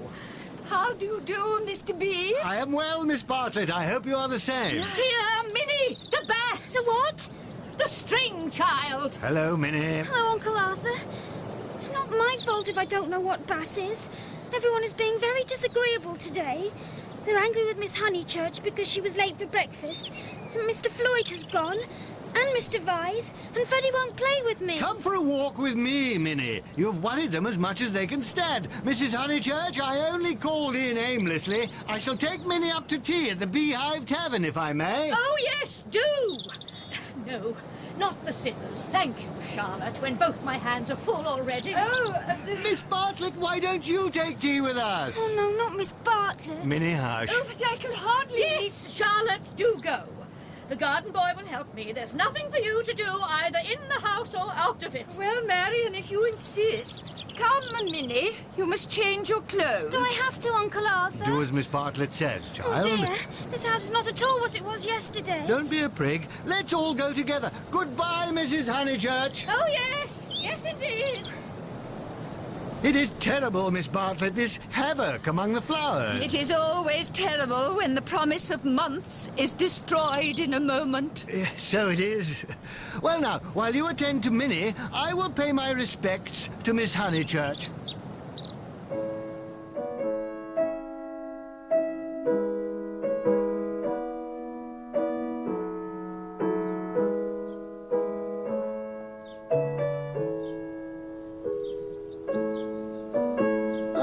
Mozart! Oh, Mr. Beebe. How do you do, Miss Honeychurch? Miss Bartlett and Minnie are coming with me to tea at the Beehive. Would you come too? I don't think I will, thank you. No, I didn't suppose you would care to.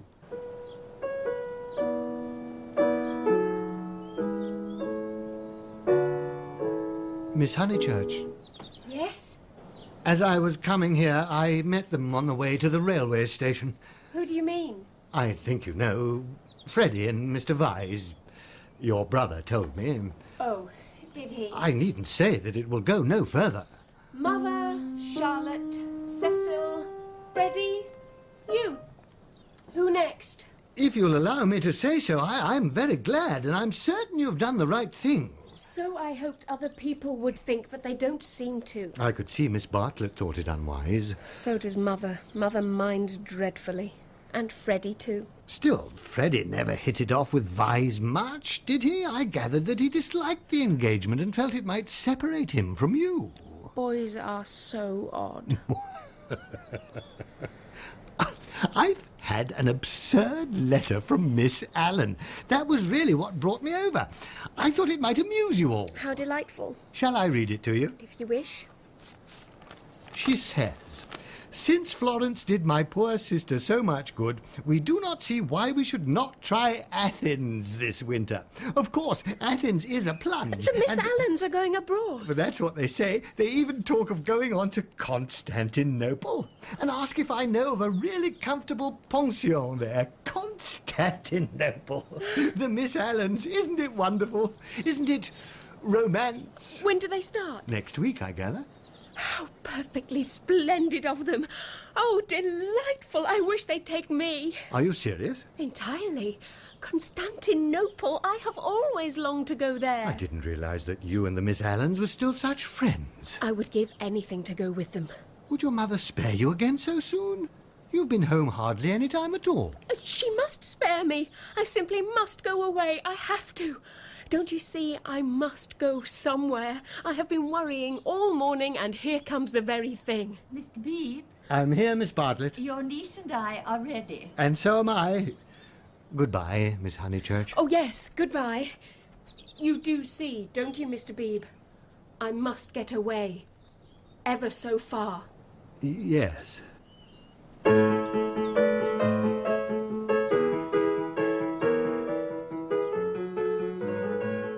Well, come along, Miss Bartlett. Minnie, tea, tea, tea. Minnie, you look very smart. I should hope so after all that changing. Do you think that an umbrella would be wise? We shan't have rain. Ah, it's good to hear Lucy playing again. Lucy can always play. What was that she said to you about her going far away?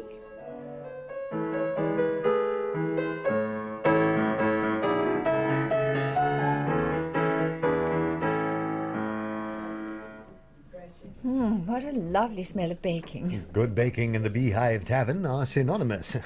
Now then, Minnie, you'd better sit on the veranda or you will be bored. Yes, please. And Miss Bartlett and I had better sit in here or we shall be cold. Oh, yes, indeed. We shall have your food sent out to you. Thank you, Uncle Arthur. Will this table suit you, Miss Bartlett? Perfectly. Yeah, the weather is breaking up, I fear. I should call it broken. Such clouds. But to return to this Greek plan, Miss Bartlett, what do you think of it? Lucy joining the Miss Allens in their mad career. To me, it's all... I can't explain. It's wrong. There I cannot agree with you. In it, I spy Lucy's salvation. Really? How? She wants to leave Windy Corner. I know, but it seems so odd, so unlike her, so... I was going to say selfish. It is natural, surely, that after such painful scenes, Lucy should desire a change. Well, since another lady agrees with her, I must own that I am partially convinced. But why does she need to go so far as Greece? You may well ask that. Oh, Mr. Beebe, I had a long and most unsatisfactory interview with her this morning. I cannot help her.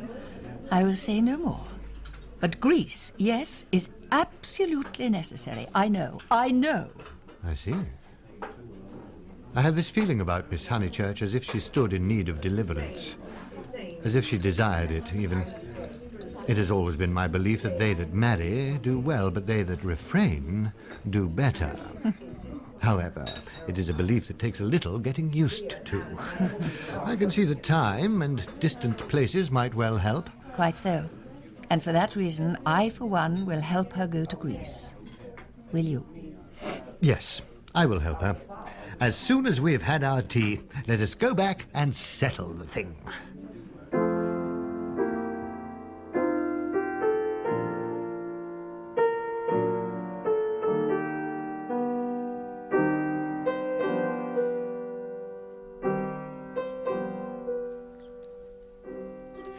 Mr. Beebe, as I said to Lucy, I don't see why Greece is necessary, quite apart from the upset and the expense.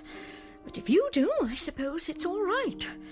It must be something I can't understand. You truly don't mind her breaking with Vyse, however? Well, it's awkward, as I said to you, but no, in my heart I'm thankful. Simply thankful.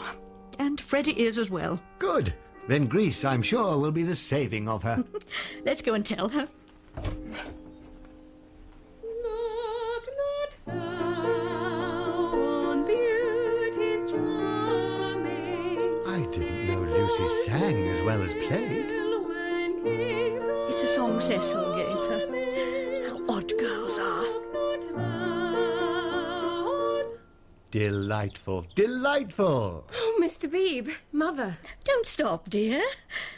I'm sorry I was so cross about Greece, but it came on top of the dahlias. That doesn't matter, Mother. And you are quite right, and Greece will be all right. You can go if the Miss Allens will have you. Oh, splendid, thank you. Thank Mr. Beebe. Oh, Mr. Beebe knows my rude ways. That's a very beautiful song. Please go on. It isn't very good, I forget why. Harmony or something. Oh, I suspected it was unscholarly. It's so beautiful. I'm so glad you like it. Look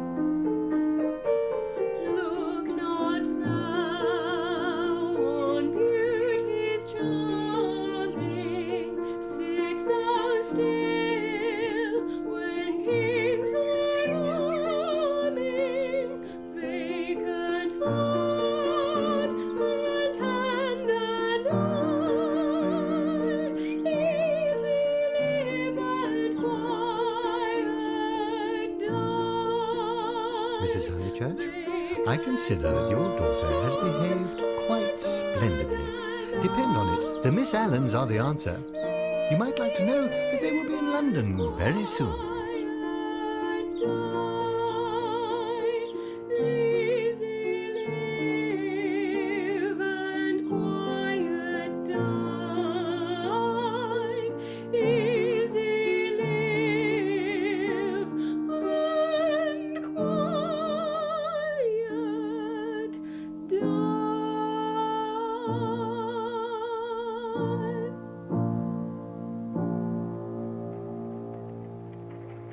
Dear Miss Allen, we are so grateful to you for agreeing. Very grateful.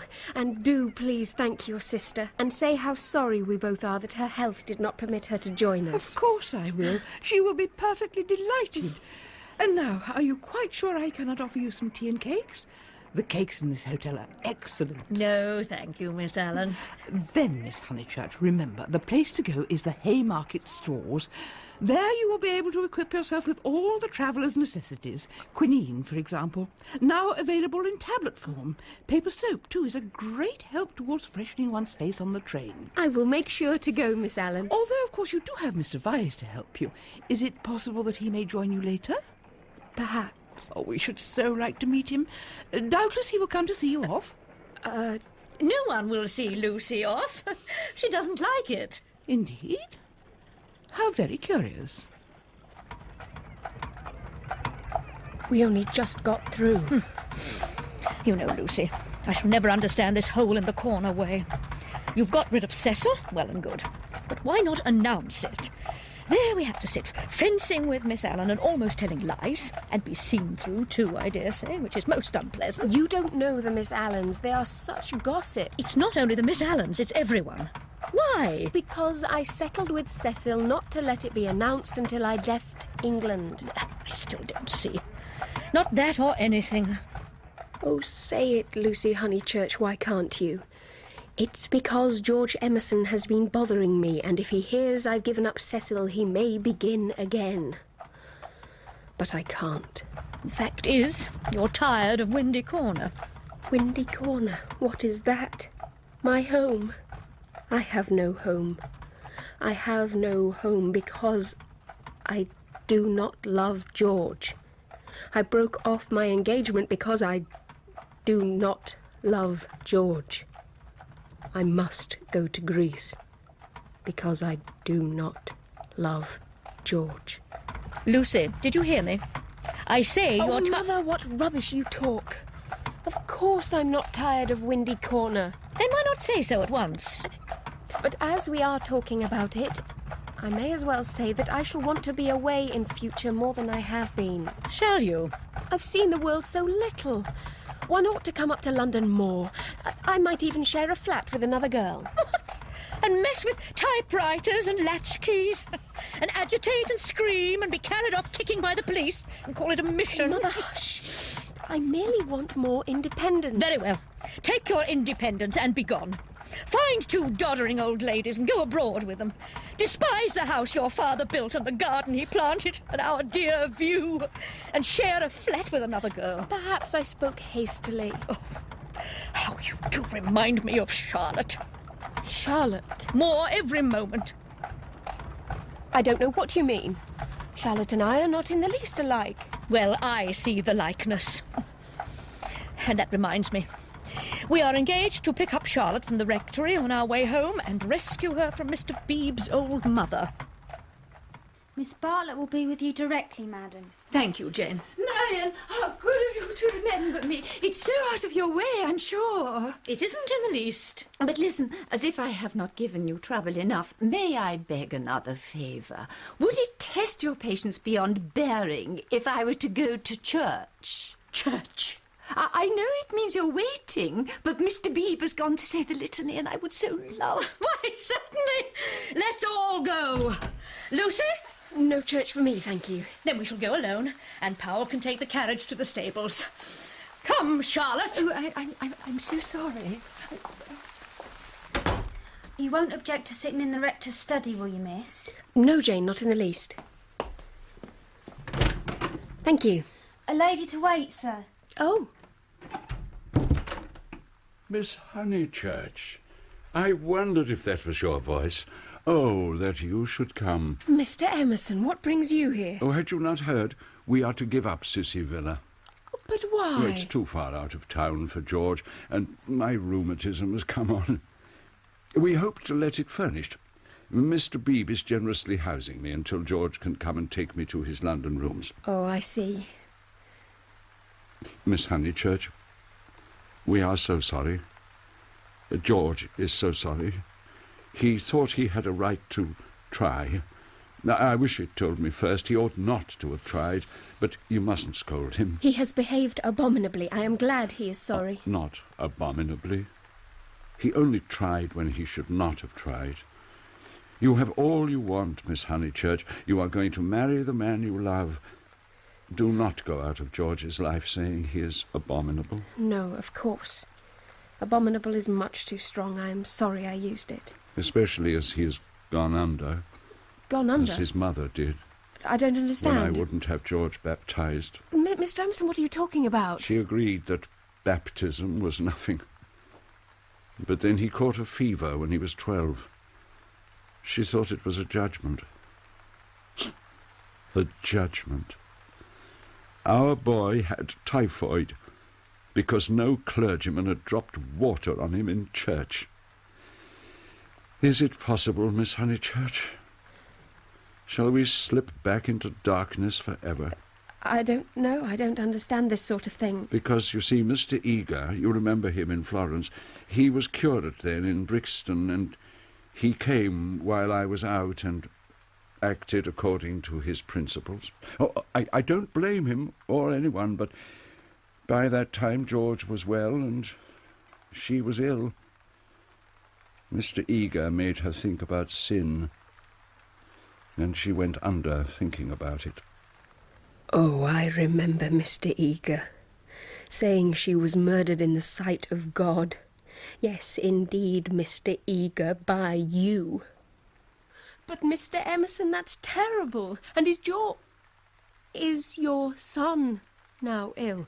No, not ill, just gone under. He will live, but he will not think it worthwhile to live. He will never think anything worthwhile. You remember that church at Florence? He remembers everything. And after you left Florence, he was... Oh, it was horrible. I am so sorry, but it is no good discussing this. He can't bear to be about here. And I must be where he is. Oh, Mr. Emerson, don't leave. At least not on my account. Don't leave your comfortable home. Oh, how good everyone is. But I must be with George. I must make him care to live. Yes, but don't go back to London. It's absurd. I am going to Greece. All the way to Greece? But you were to be married this year, I thought. Not till January. Ah, then presumably Mr. Vyse is going with you. I hope that you will enjoy Greece with Mr. Vyse. Thank you. Ah, good. I counted on you two keeping each other company. It's pouring with rain, and my entire congregation, my mother, your mother, and your cousin, stands waiting for the carriage. Did Powell take it to the stables? I think so. I shall go and see. How are the Miss Allen? Oh, very well, thank you. At least... Did you tell Mr. Emerson about Greece? Yes, I did. Don't you think it very plucky of her, Mr. Emerson, to undertake Greece and the two Miss Allens? Now, Miss Honeychurch, keep warm while I find Powell. Mr. Vyse is not going. He will stop behind in England. You are breaking with him? The man you love? I had to. Why, Miss Honeychurch? Why? He was so masterful. He wouldn't let me go my own way. He would try to improve me. My dear, I am worried about you. It seems to me you are in a muddle. Oh, yes, take an old man's word. There's nothing worse than a muddle in all the world. Do you remember in that church in Florence when you pretended to be annoyed with me and weren't? Do you remember before when you refused the room with the view? Those were muddles, little but ominous. And I'm fearing you are in one now. I don't see why To quote a friend of mine, life is like a public performance on a violin in which you must learn the instrument as you go along. What you learn especially is love. That's it. That's what I mean. You love George. No. But you do. You love the boy, body and soul, plainly, directly, as he loves you. You won't marry the other man for his sake. How dare you? Oh, how like a man to suppose that a woman is always thinking about a man. But you are. That's horrible. Ah, you're shocked, and I mean to shock you. I can reach you no other way. You must marry, or your life will be wasted. Now, I know that with George you will find the tenderness, the comradeship, the poetry, all the things that really matter. I know you love him. Be his wife. He is already part of you. It isn't possible to love and part. Love is eternal. Love is of the body. Oh, not the body, but of the body. Oh, the misery that would be saved if we confessed that. Oh, for a little directness to liberate the soul. For we have souls. I can't say how they came or whither they go, but we have them, and I see you ruining yours. I cannot bear it. It is again the darkness creeping in. It is hell. Oh, what nonsense I talk. I've made you cry. Dear girl, forgive me. When I think what life is and how seldom love is answered by love. Marry my son. You frighten me. I told Cecil. Mr. B believes everything's arranged for Athens. I'm caught. I cannot break the whole of life for George's sake. They trusted me. Give him my love. Say, Muddle. Yes, I will send her out to you directly. Mother, come into the wall. Lucy. No, Mr. Beebe is in the hall. Oh, please not, Mr. Emerson. They trust me. Why should they when you have deceived them? Miss Honeychurch, your mother's... You're not worthy of their trust. What are you saying, Emerson? I was saying, why should you trust her when she has deceived you? I don't follow you. To whom do you refer? Trust whom? I mean, she has pretended to you that she did not love George. They have loved one another all along. I shall never marry him. Why ever not? What is to stop you now? Mr. Beebe, I have misled you. I have misled myself. Yourself are rubbish, Miss Honeychurch. It is not rubbish. It's the part of people that you don't understand. Lucy, dear. Mr. Beebe, could you help me? Help you? I am more grieved than I can possibly express. It is lamentable, incredible. But what's wrong with the boy? Nothing, Mr. Emerson, except that he no longer interests me. Marry George, Miss Honeychurch. He will do admirably. Oh, Mr. Emerson! I know. Now it is all dark. Now beauty and passion seem never to have existed.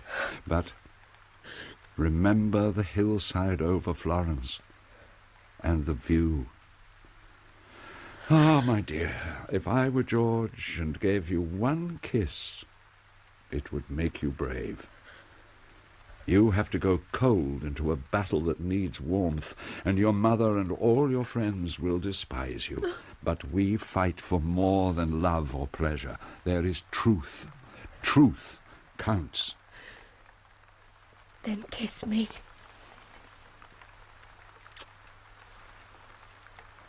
I will try. Lucy, whatever are you doing? Charlotte and I are catching our deaths in the carriage. I am sorry. Mother, I am going to marry George Emerson.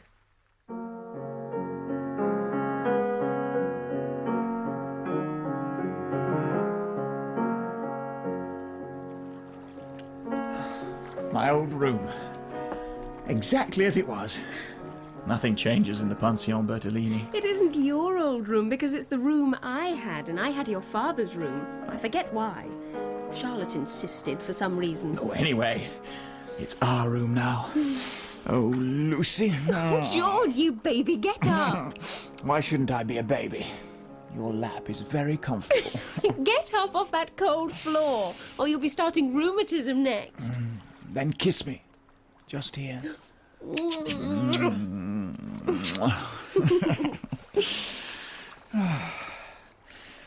Were there any letters? One from Freddie.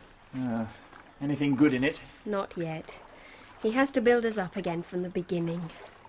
Oh, why will men have theories about women? I don't have any about men. Oh, come and look at the view. Oh, yes. Look at the cypresses and the church, whatever its name is. San Miniato. Signorino! Who's that? Signorino! It's a cab driver. Domani facciamo un giro? Drive tomorrow, yes? No! No money! Could it possibly be Phaeton? Who?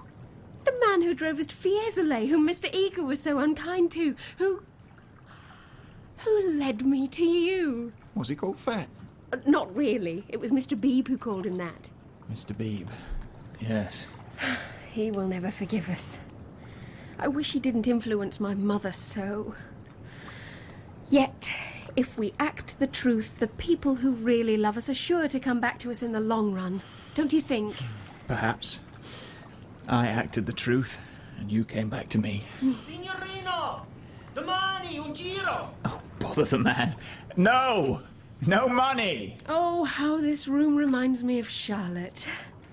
Just think, that evening at the rectory, if she had known that your father was in the house, she would have stopped me going in, and then But she did know. She saw my father. No, she didn't. She was upstairs with old Mrs. Beebe and then went straight to church. My father saw her, he told me. He was dozing, and when he woke, there was Miss Bartlett just turning to go. They didn't speak, but she knew he was there. How like Charlotte to undo all her work by a feeble muddle at the last moment. Or did she mean it? Mean what? Signorino! Is it possible? I'll put a marvel to you. That your cousin has always hoped. That from the very first moment we met, she hoped, far down in her mind, that we would be like this. That she fought us on the surface, and yet she hoped. I can't explain her any other way. Could Charlotte do such a thing? Look how she kept me alive in you. Tell me how else she could have described us as she did to Miss Lavish. She's not frozen, Lucy. She's not withered up all through.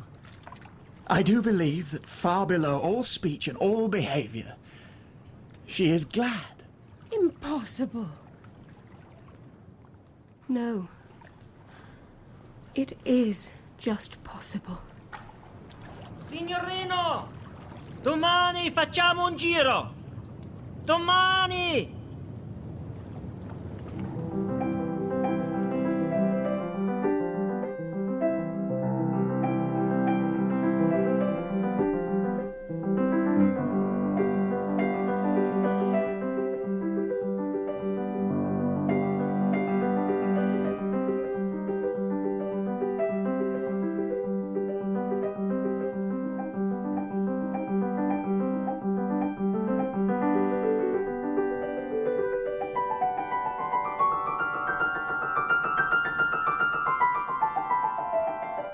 In Part 4 of A Room with a View by E.M. Forster, dramatized in 4 parts by David Wade, Kathy Sarah played Lucy Honeychurch, Julia Mackenzie, Mrs. Honeychurch, Stephen Moore, Mr. Beebe, Sheila Hancock, Charlotte Bartlett, John Moffat, Mr. Emerson, Gary Cady, George Emerson, Roger May, Freddie Honeychurch, Nathaniel Parker, Cecil Vyse, and Anna Cropper, Miss Allen.